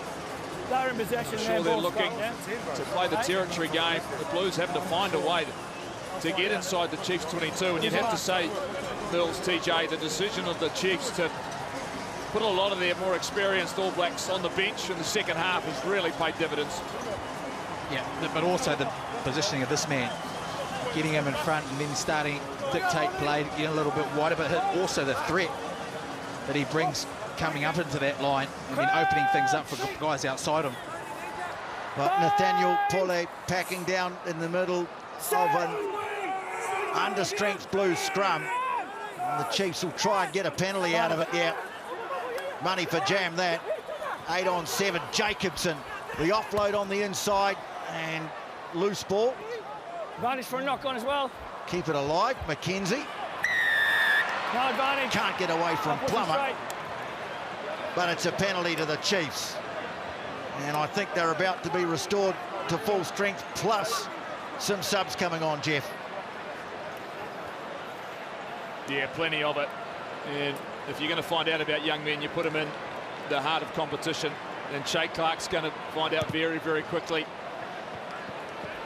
Debut as well, talented athlete, but not the only one. Bring him on, bring him on. Looks as though just hold him there, Jez. Fusatura returns. And Corey Evans as well. See where the reshuffles happen. AJ Lamb coming off. Segner been really good in the return of Dalton Papali'i. And then off for Tu'ungafasi, that change due to the yellow card.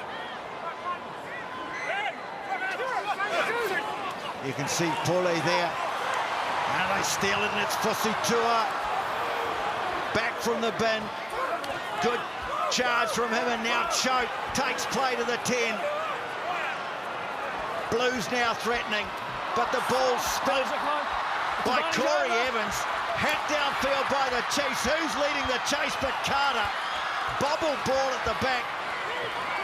Clark manages to grab it, but the Blues are back inside their own 22. Barrett really, nothing much he can do, but bang it back downfield. But here comes Narawa. Puts the chip over the top. Oh boy, sliding into touch with it as Plummer. It'll be a Chiefs throw to the line out. Chiefs finishing strongly. Oh, gee, they are, aren't they? No chasers. Barrett needed to kick that ball out. Narawa, he sensed that little wee chip over the top. Let's go, boys. Oh, saved. What? Harry Plummer. Luke, no huddling, please. Referee wanting to keep things moving. No chance for a meeting.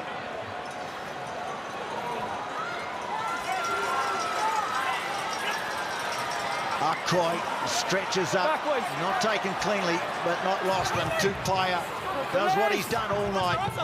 Charges into the heart of the Blues defence.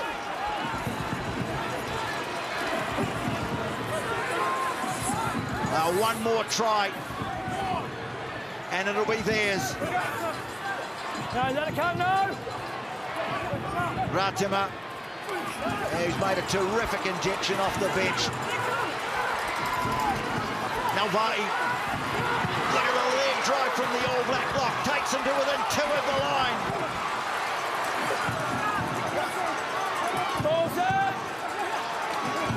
Coming again for Tupaia. Blues trying to disrupt, but it's there again for the Chiefs. Taco, let it come now, Blue! Narawa has a look, goes in low. Now Ratima. Leonard Brown, well, they had to get up quickly on him. Now Ratima sends it away. McKenzie has a go. He's in. That's the game. Surely now for the Chiefs.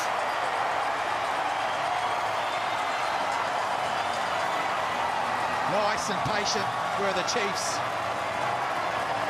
Got down the right end of the park. Their forwards played a big part in this. Their captain, Jacobson, he was influential in some of those carries. Finau as well. Anton Leonard-Brown, he done an excellent job because he was on his own. But the speed of the ruck from that play allowed Damien McKenzie to get on that outside. And no stopping that man from there. Well, there's been some pivotal plays in the second half as Damien McKenzie uses his great speed, his IQ, knowing he'll slide across the line. Nothing Harry Plummer could do for that. But they've played this game in the right part of the field. They've defended stoutly. They've turned over possession, and they're going to come out with just 4 minutes to go with an impressive performance. It's a 9-point lead. This conversion would mean the Chiefs will be in front by 2 tries, and it's over. Damien McKenzie. He's worked his magic in the second half. 2 tries, and it's 25-14 to the Chiefs.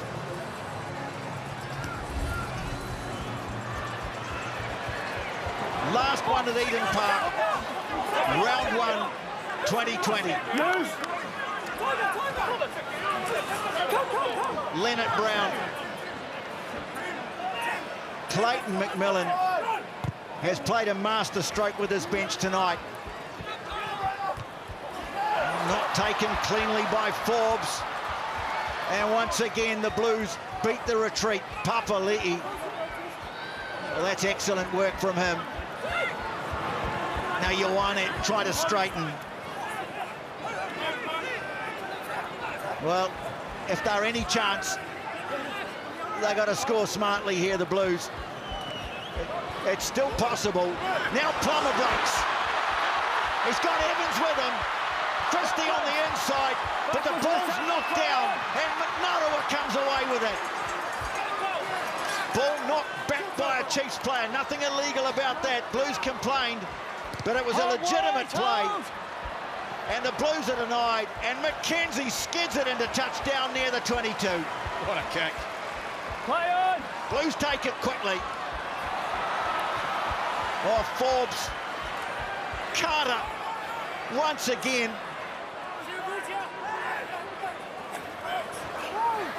Oh, plummet down to a walk. Well, it's a tough job picking a player of the match out of this. But the name Leroy Carter, you've got a feature because he's done just about everything. And I almost chased everything. Yeah, for me, the kick for touch is almost an admission. The game is gone. They're done, the Blues. But you're right, Carter's been outstanding, but McKenzie in the second half, simply brilliant. In, boys. It's great to see plenty of Chiefs support here. Just help make a really good atmosphere here, despite the fact that the crowd are going to go home a bit damp. Good charge from Bradley Slater to the 22. 25-14, less than 2 to play. This is a great start to the season for Clayton McMillan and his Chiefs. Ratima, well, he's really shown his class too. Carter, he's played a fair bit of halfback. 9, he's still got advantage for offside. Ratima this time takes over. McKenzie this time tries a little kick up the middle, nicely taken by Rico Ioane, but there was a penalty advantage. 15 blue offside. Sorry, 14 blue offside, 14 blue. Penalty's gone against Telia. And it's time to close it out. Yeah, well, it is. I mean, you guys have spoken about those two back, but this man, Clayton McMillan, he's got to take his head off to the guys up front. They have really brought the physicality. They've won big moments. They knew that the Blues were going to bring some big carries, and they had to go in there and really try to put some stress on them. They did. Similar expressions in both boxes. I fancy who's the happier of the coaches.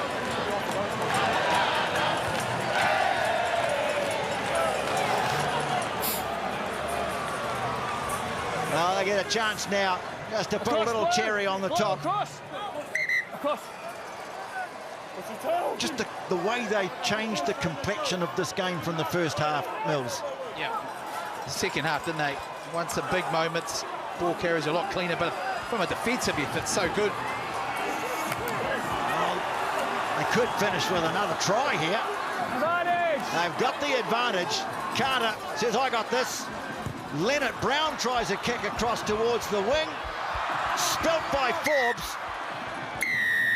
Well, it's another penalty. Collapsing blue. Patrick, yeah, I've got it. Hey, well, another try could be very useful come the end of the season. I know it's the end of the game, but I need discipline, otherwise someone else will go to the bin, yeah? And we know how tough this competition shaping up to be. Collapsing. How many penalties have been in this game? There's been one for foul play. Yeah. So you haven't even given one yet. We're into the red, and no let up from Jacobson either. But he's led this team magnificently. Yeah, absolutely he has.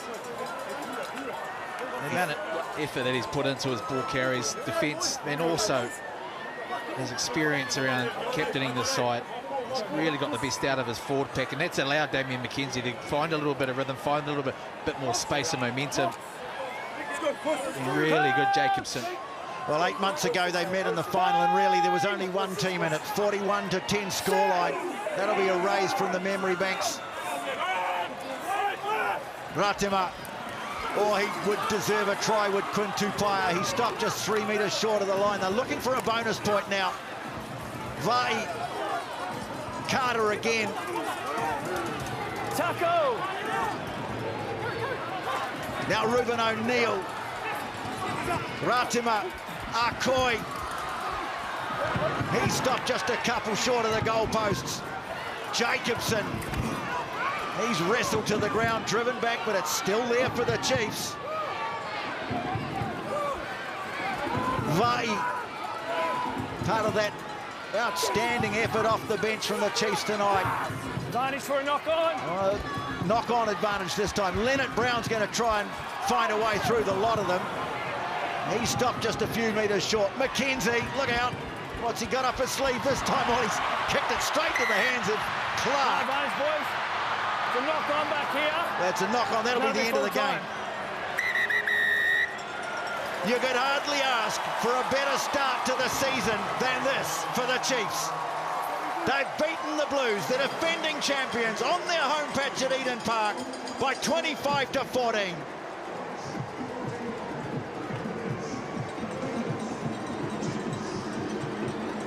And a well-deserved win too for the Chiefs. The Blues, well, they had their moments.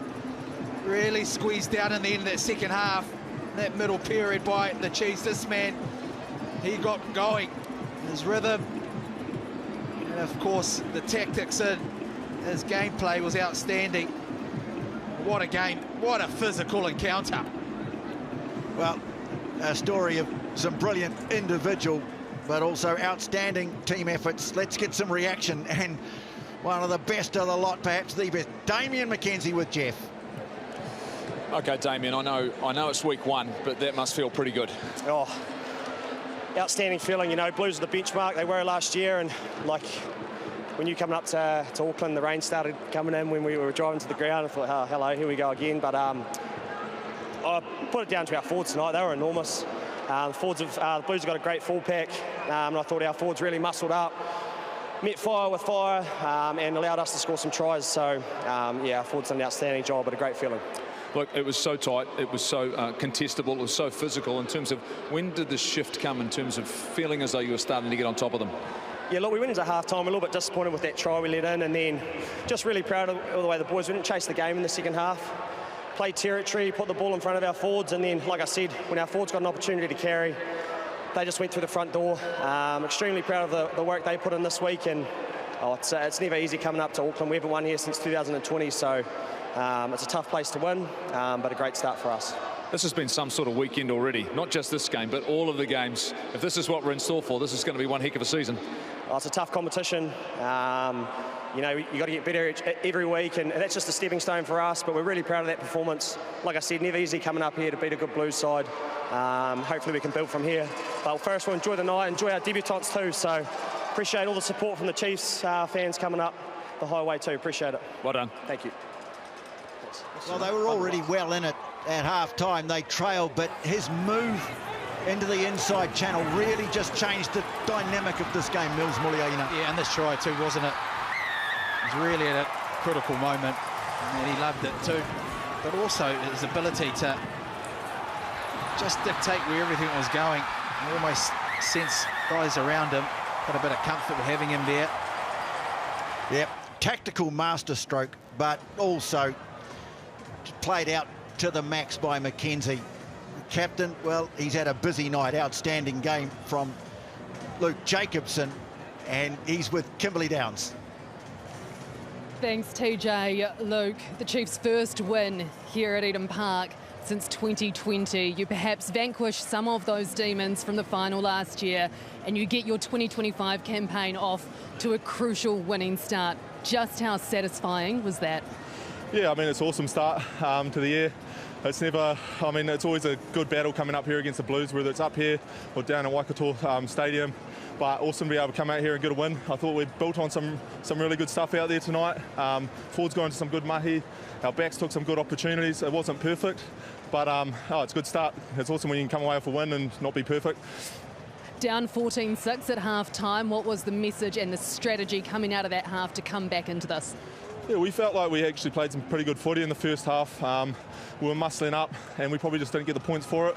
Possibly could have kept them on the pump there a little bit more in the 22, but we just needed to keep doing what we were doing, trust our game plan, and I mean, the second half we didn't change a whole lot, but we just started to get some conversion on points.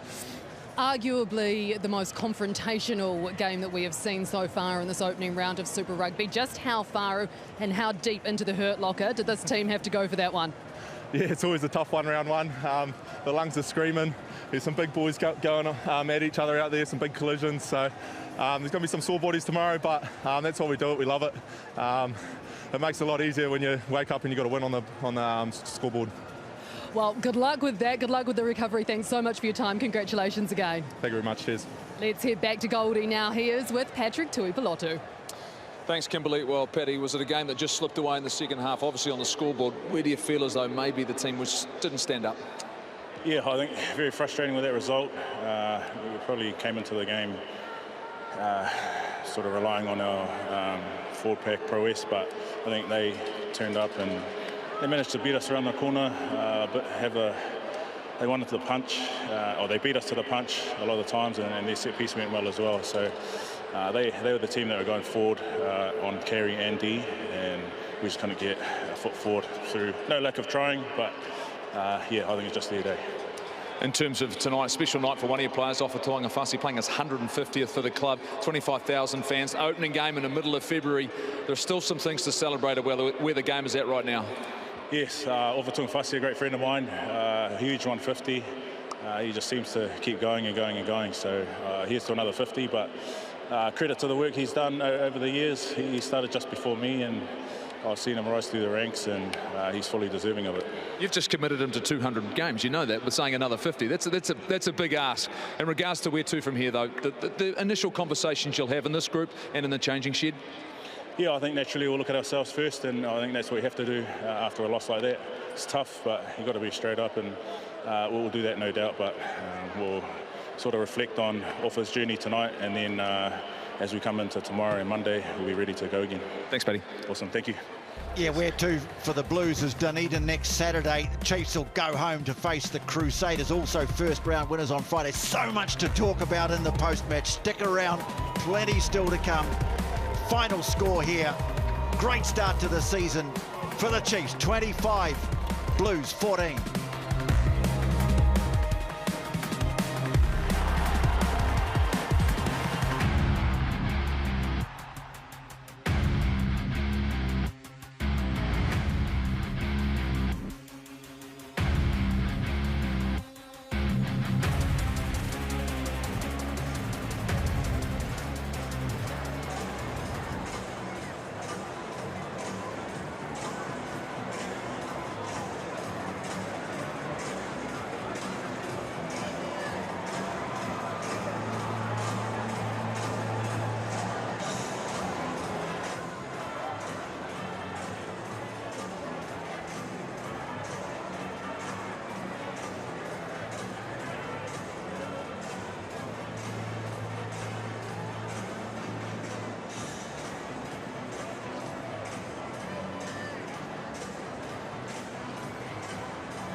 McKenzie, nice pass, Nana Saturo, Ghana! He's had a great debut this moon, and now he scores the go-ahead try for the Chiefs. Now Ratama sends it away, McKenzie has a go, he's in, that's the game. Surely now for the Chiefs. For the first time in 5 years, the Chiefs will depart Eden Park with a victory over the Blues. In fact, the last time the Chiefs won here at the Garden of Eden, the man next to me is the one who led them to victory with a late drop goal. So this is a momentous occasion in many ways for the Chiefs. Delighted to have the head coach, Clayton McMillan, with us now. And Clayton, how much frustration, how much hurt went into that performance from your team tonight? A little bit. Like, I think it's pretty dangerous sometimes when you look too far backwards around the disappointment to sort of find inspiration, you know, on nights like this. You know, because you can get inaccurate and you can give a team like the Blues easy access into the parts of the field that they want to be in. So there was some emotion there, but we really tried to channel that into how we wanted to perform. And for large parts we did that, but there's still lots to work on. Clayton, I've been listening to a few podcasts recently and came across one Chiefs head coach that has done one recently, and it's a great listen. And mate, in that you spoke, I suppose, about mindset, skill set and system amongst your group. You must have been really happy with all of those aspects tonight in large passages. Yeah, well, you never quite know how it's going to go on week one. You rotate a lot of bodies in and out in your pre-season games, and you get a feel that you're tracking in the right direction, but it's not until you get on the big stage that you actually figure out sort of where the line in the sand is. And I thought we were particularly strong up front. We challenged the big boys to roll their sleeves up and get a little bit dirtier, and I thought that they did that really well. And then when they did that, it presented a few opportunities for Damien and the other backs to do what they do. And mate, you mentioned Damien, and obviously it started at 15 and then shifted into 10. Was it always the plan to do it that way, or was it just how the game unfolded? Honestly, the plan was to not put him in the starting 15, but we had a few dings. I just think it's been such a congested start to the season, the pre-season, that we're actually not, in some respect, setting our All Blacks up for success to come back with very little game time. And they did well when they come off the bench last week in our last pre-season game against Moana. They injected some real speed in the game and some physicality, and we just back that the guys that have been working really hard will do a job, and then the AB boys can come on and do what they do. You actually managed to keep the Blues scoreless in the second half, so can you talk us through, I suppose, the strategy and the execution of that from your side in that second half? Yeah, well, it's not an easy thing to do, so I think we'll reflect and be pretty proud of that. We're disappointed with the last 2 minutes in the first half where we overplayed and gave them access into the game, and you know, we tidied that up in the second half. And yeah, you can't win games against the Blues if you're going to, you know, leak 4 or 5 tries and expect to get 6 to beat them. It just won't happen. Well, congratulations once again on the win, walking away from Eden Park with the victory tonight. Clayton McMillan, the Chiefs head coach, with us there. Let's head over now to Goldie, who is standing by with one of the Chiefs' star players from tonight. He's a star player, all right, but Quinn Tupai does not know what position he plays. Can you explain to the people at home where you're supposed to be on the field and where tonight you spent most of your time? Because you've got 1 and 2 on your back. There it is. That's supposed to be a second 5'8". But you're in the heart of the action tonight, mate. What was that your mentality going in? Yeah, sort of felt like I took the number 1 off my back tonight and just played as a hooker. But yeah, we tried to meet power with power tonight, and if that meant getting my hands dirty and getting amongst it with the forwards, I'm happy to do it. Yeah. Let's talk about the off-season, because some things linger for players. They lingered for me. You remember moments. Back here last year, final time. Was it in the back of your mind that this group were coming back to Eden Park in a rematch of a final? Yeah, I guess it was. When that draw came out, we were pretty excited about getting the Blues back first, and yeah, we got our pants pulled down that day, and they beat us up front, and I felt like our forwards did a great job today, meeting them at the front gate. Yeah. Anything going on with the Blues in terms of off the field and a little bit of chat anywhere, or has it just been in-house? No, it was pretty civil today out there. respect between both teams. But it's always a big rivalry playing these guys, and it's been a long time since we've got a win up here. So yeah, it feels good. It's satisfying, right? Yeah, very satisfying. It's satisfying, mate. You enjoy it. You've done incredibly well. Well done, well played. Go and ice up the shoulders. Bring them again next weekend. Awesome. Thank you very much. Let's try and find. Where's Mills? Will be hanging out, chatting to one of his Chiefs brothers. I am. You, Millsy? I am. Cheers, Jeff. I've actually caught up with one of the debutants, Leroy Carter. Leroy, mate, tell us how you're feeling right now, man. First game of Super Rugby for the Chiefs, man. I mean, pretty impressive one.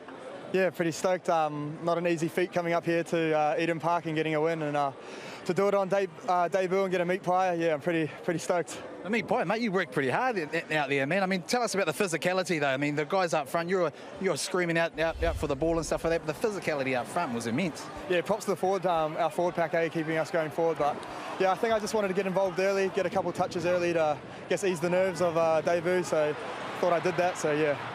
Tell us about the the pre-season itself. I mean, this is all new territory in some ways for you. I mean, you mentioned you put on some weight, obviously around the old guns here, mate. How's that been in the environment? Yeah, it's been good. Pretty hard pre-season down on the Tron, but it was a good time for me to prep for some bigger bodies. Obviously, coming off the circuit, yeah, they're a lot faster, but you don't have the 120 kg boys coming down your channel, so. Chucked on a couple kgs in the pre-season, and yeah, I think that's helped a bit. More around the eating, mate, or weights? A bit of both. Yeah, so I'm living with Naitor, so he was trying to put on a bit of weight too. So we're having some pretty big feeds at home, and then yeah, the weights help too. And not bad when you can bring on a few All Blacks off the bench. That really enhanced the way you guys have played. Almost seemed like you found a little bit more energy. Yeah, 100%. When you're bringing people off the bench like Imoni, it gives you a bit of a spark to the game. So, yeah, it was a good help. Our bench did an unreal job today, I think. And the body's held up all right, mate? Yeah, it feels all good. We'll see in the morning, though, I think. Yeah, plenty of recovery, mate. Make sure you get some recovery drinks into you, mate. Yeah, that's it. A couple of fizzies. Well done. Well done on the effort, and well done on the debut, mate. Appreciate it. Cheers. Well, let's head back now to the panel. I think, Kim, you've got Vern Cotter with you. I do indeed. Mills, thank you very much for that. What a great debut there for Leroy Carter. But yes, we are joined by Vern Cotter now. Vern, look, obviously not the way that you wanted it to go. You spoke to us just after half-time and you weren't particularly thrilled, and that's when you were up. So how are you feeling, and what's your assessment of that game now? Yeah, I think when the score's a reflection of the game, really, if we like saying those types of things. I thought they brought more intensity than we did, and I thought they stayed in the game and multiplied intensity, and we were in fits and starts at times. So very hard to stay in the game. We could have scored a try. We nearly scored a try. But in the end, it didn't look like we threw away try-scoring opportunities that normally were, those cycles of play we like to finish with points or a positive result. And I thought there were a lot of things, I thought Chiefs were certainly well ahead of us. Vern, obviously, can you talk us through the week and the preparation? Because sometimes I suppose preparation as a coach, you probably think it's going well, and then it gets to a game and the boys might just be a yard behind, and sometimes preparation doesn't always go well and they end up fronting. How did it feel for you this week being the head coach? Yeah, well, I thought we were always, we're lacking games. I think, we haven't been together long enough, and you can see the difference between a team that lost in a final and a team that, perhaps won, and I think we just need to find that edge to ourselves in our game again, and we're late starting, and I think we acknowledge that and get back to work and try and get a better performance with better results, better cycles of play, and I sort of half expected a little bit of this, to be honest. Vern, obviously the second half is probably where everyone will say that the game was won and lost, and that's when the Chiefs kept away. Do you think the boys responded? I guess the Chiefs started to play a bit more footy with a bit more tempo in the second half. Did that sort of catch your boys, you think? Because it was a very, narrow, confrontational first half in the conditions. Yeah, I thought we got the ball out wide early, and we got a try before half time, and if Mark misses the line by a couple of centimetres, if he goes over. But like I said, there were a couple of other opportunities, but either we didn't kick well, didn't find grass, and didn't get intense chase and pressure, and I thought the Chiefs were able to play reasonably comfortably. They were winning collisions and going forward, and I just felt that we were uncomfortable right from the start. Well, good luck finding that comfortable space in the next week. Very much appreciate your time, Vern. Yeah, thanks very much, team. Cheers. Let's head back to Mills now, who I believe is standing by with one of the players who's very much been in the spotlight leading up to this match, Beauden Barrett. Yeah, thanks, Kim. Yeah, I am with Beauden. Beauden, I mean, I know it's not the result you would have wanted. Your coach has talked about the physical sort of, not quite winning the physical battle. Man, that was a tough game to, it was a brutal game to watch. Yeah, it was a tough one to play, and got to give credit to the Chiefs. They really rolled their sleeves up and took the opportunities. It was there for us, if we score in the corner, we start piling on a bit of pressure, but that's the way rugby goes. The Chiefs hung in there and took theirs. Really good, first half. Obviously, going into the break after scoring that sort of try, you come out of the break though. It just seemed like you couldn't get your hands on the pill for a number of moments. Yeah, a little bit of discipline there, and just some basic errors. So I think it'll be fairly obvious what we need to work on come Monday.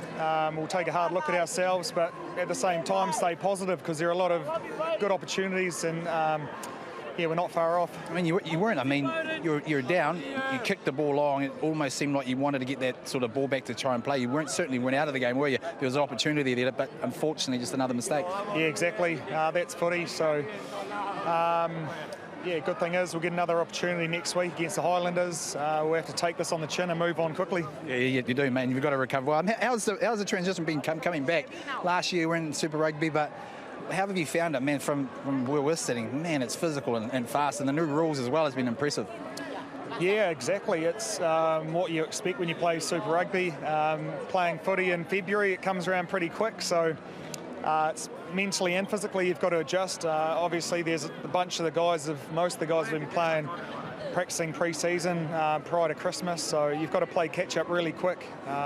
I thought the Chiefs played well tonight, so I've got to give them a lot of credit, and we're just going to have to be better next week. Oh, mate, it's great to have you back in Super Rugby. Go well and get a well-deserved break and rest up, and I know you'll be back next week. Thanks, mate. Cheers. Let's head now to Jeff. I know he's with one of the Chiefs standouts, Cortez Atama. Well, Cortez has never had so many photographs with some Chiefs fans, but Cortez, when you got the word you're going to be making an impact off the bench, was that a nice feeling to know your first game of the year was going to be in the last 20? Yeah, 100. I think we're always striving to start and hopefully get the 9 jersey, but yeah, I was pretty happy to come on and try and add a bit of impact anyway and help the boys out. They got off to a pretty rocket start, so just tried to come on and do my job, really. It's always tough, when you come into camp a little bit late in terms of preparation. When you first saw the team and how they've been preparing, what did you like? What did you see? It was awesome. The boys were real organised coming in. I was just honestly trying to get over my detail, trying to get over everything and just get back into the flow of things, really. And the boys set the standard pretty high for when we come back in, so it was pretty hard catching up. Look, your star's getting bigger and bigger, rising and rising. What are the things you know that are really important to you as you start this campaign? Because it's another massive year of rugby in New Zealand. What's important to you that you make sure you stay on top of things? I think just keep executing my skill sets, especially kicking. We're taking a bit of a bigger role in the team with the kicking at the 9, so executing that, being more consistent, and just stick to my game, keep trying to get to the ruck quickly and get rid of the ball, and hopefully unlock that back three and that Damien on the outside. So, do you think it's going to be a nice feeling, State Highway 1, going back down to Hamilton, knowing what you went through last year? How good's it going to be this bus ride going home? It's going to be it's awesome. Glad to get off to a good start, but we won't get ahead of ourselves. We've got another week next week, and that's what every coach wants to say. Congratulations, well done. Thank you. Back to you, Kim. Thanks, Goldie. Great to hear from Cortez there as well, because he was involved in what was arguably the turning point of this match for the Chiefs. This try-saving tackle on Mark Tlair. How big was this? Oh, this was huge. As you said, to me it changed momentum. And it's funny, in the statistics brought up when Cortez were talking, it said he made 2 tackles, and one of them, a try-saver, a momentum-shifting moment right there. And from there, I think the Chiefs believed. They sort of knew, okay, anything and everything the Blues throw at us, we can deal with it. And then they started to grind it out, get down the other end of the field, and then produce points for themselves. Well, it would have made it a 2-score game. And then they get down there, as you say, and so clinical, and fitting that man got a try on debut. Yeah, wasn't it just? These were the Chiefs' tries that followed that eventually widened out into that gap that secured them the win. As you mentioned, Leroy Carter first up on debut. How impressive was it for you two? I mean, you've been part of comebacks before. What you saw from them in a game that was such an arm wrestle up until really this point.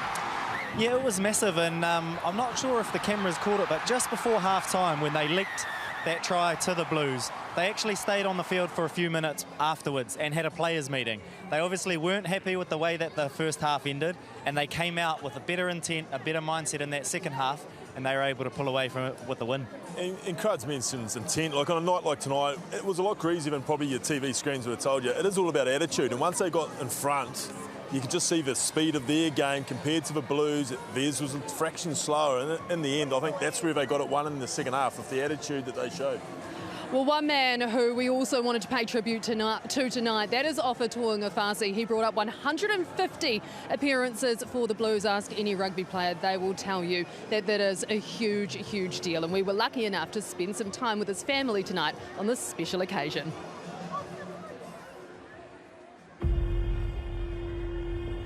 My name is Clive Queensell. I was Ofa's coach at Mangere College. Rugby is Ofa's life. It probably rates second to his family, to be honest. For Ofa to reach his 150th game milestone is absolutely amazing. My name is Wesley Tumonga. Ofa is one of my best mates from Mangere College. He was determined, and to see him here as 150th is a great achievement. Oh, I'm the Mr. Tu'ungafasi. I'm the father for Ofa. Thanks for everything. And I know that's means for him, there's a lot. There's no words, so gratefulness. Very, very humbling achievement. We asked God for so many years for him for his career, and he still stay for the Blues and play for them. And thanks for everything. My name is William Tu'ungafasi. I'm Ofa's oldest brother. That's my daddy. Congratulations, Daddy. Proud is an understatement. It's a massive achievement for him, and we're honoured to be part of it. You know? There's a family and brother, yeah. Rugby to my dad is where he is able to provide and help his family while doing what he loves, which is playing the sport that he loves, rugby. Congratulations, Ofa. It's so good to see you achieve this milestone. You worked so hard. We're just so proud. Congratulations, Ofa, on 150 games. For Ofa and his family, it's huge. 150th game for him today. The man's a giant. We love you, Ofa. Ofa means family, and for the nation, I reckon. Everyone can unite around Ofa, no matter what club you support. Oh, how good was that? What an achievement. What an achievement, yeah, massive. And as I said at the start of the broadcast, just champion bloke, consistent, durable, and he deserves his flowers tonight. Yeah, absolutely. Well deserved. Wonderful for a game in New Zealand, and I think we're lucky that he continues to stay around and play to such a great level. Yeah, very much so. And I'm sure this wasn't the result he wanted tonight, of course, but nonetheless, it does not take away from 150 appearances for him. Well, that is it from the team here in Tamaki Makaurau today. It has been wonderful to have your company. Do stay with us. Another game coming up. Moana Pacifica, led by Ari Savia, up against the Force.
Turnover's good.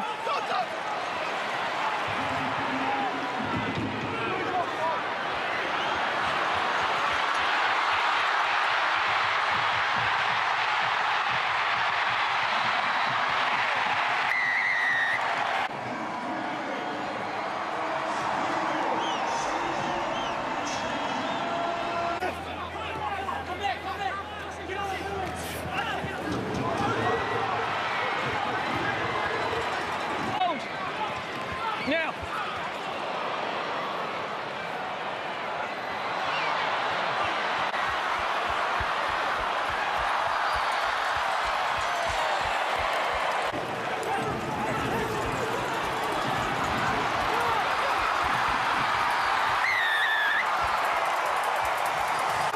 Yep, advantage.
Clear contest.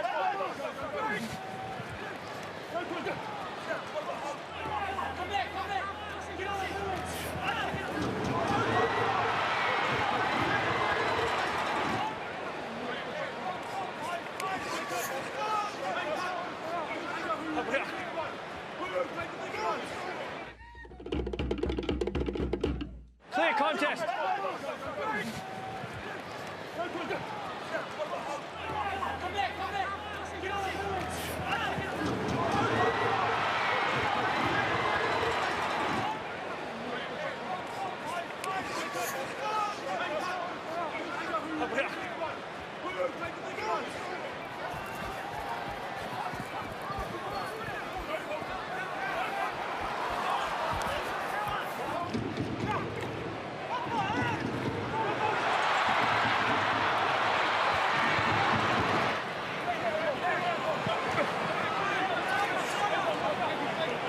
Play on. Yep, advantage.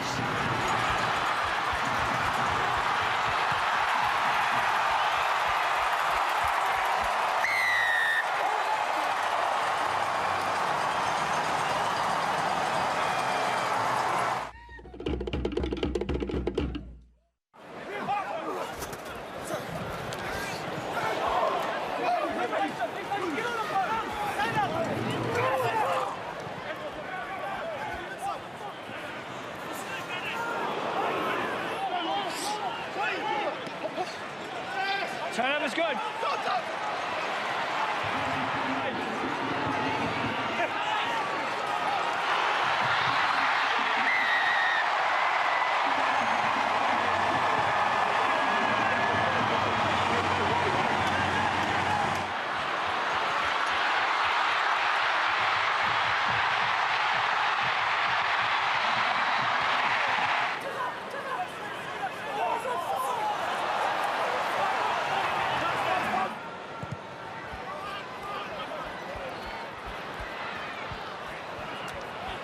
Yep.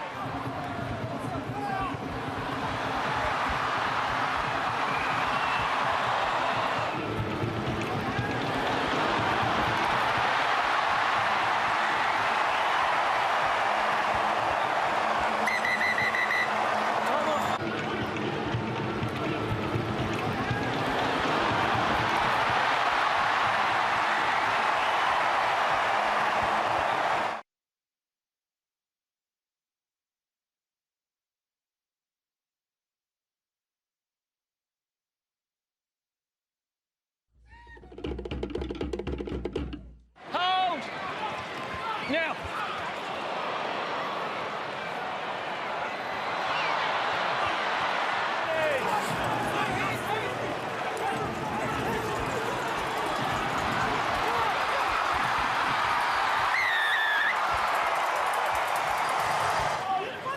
You're right, man.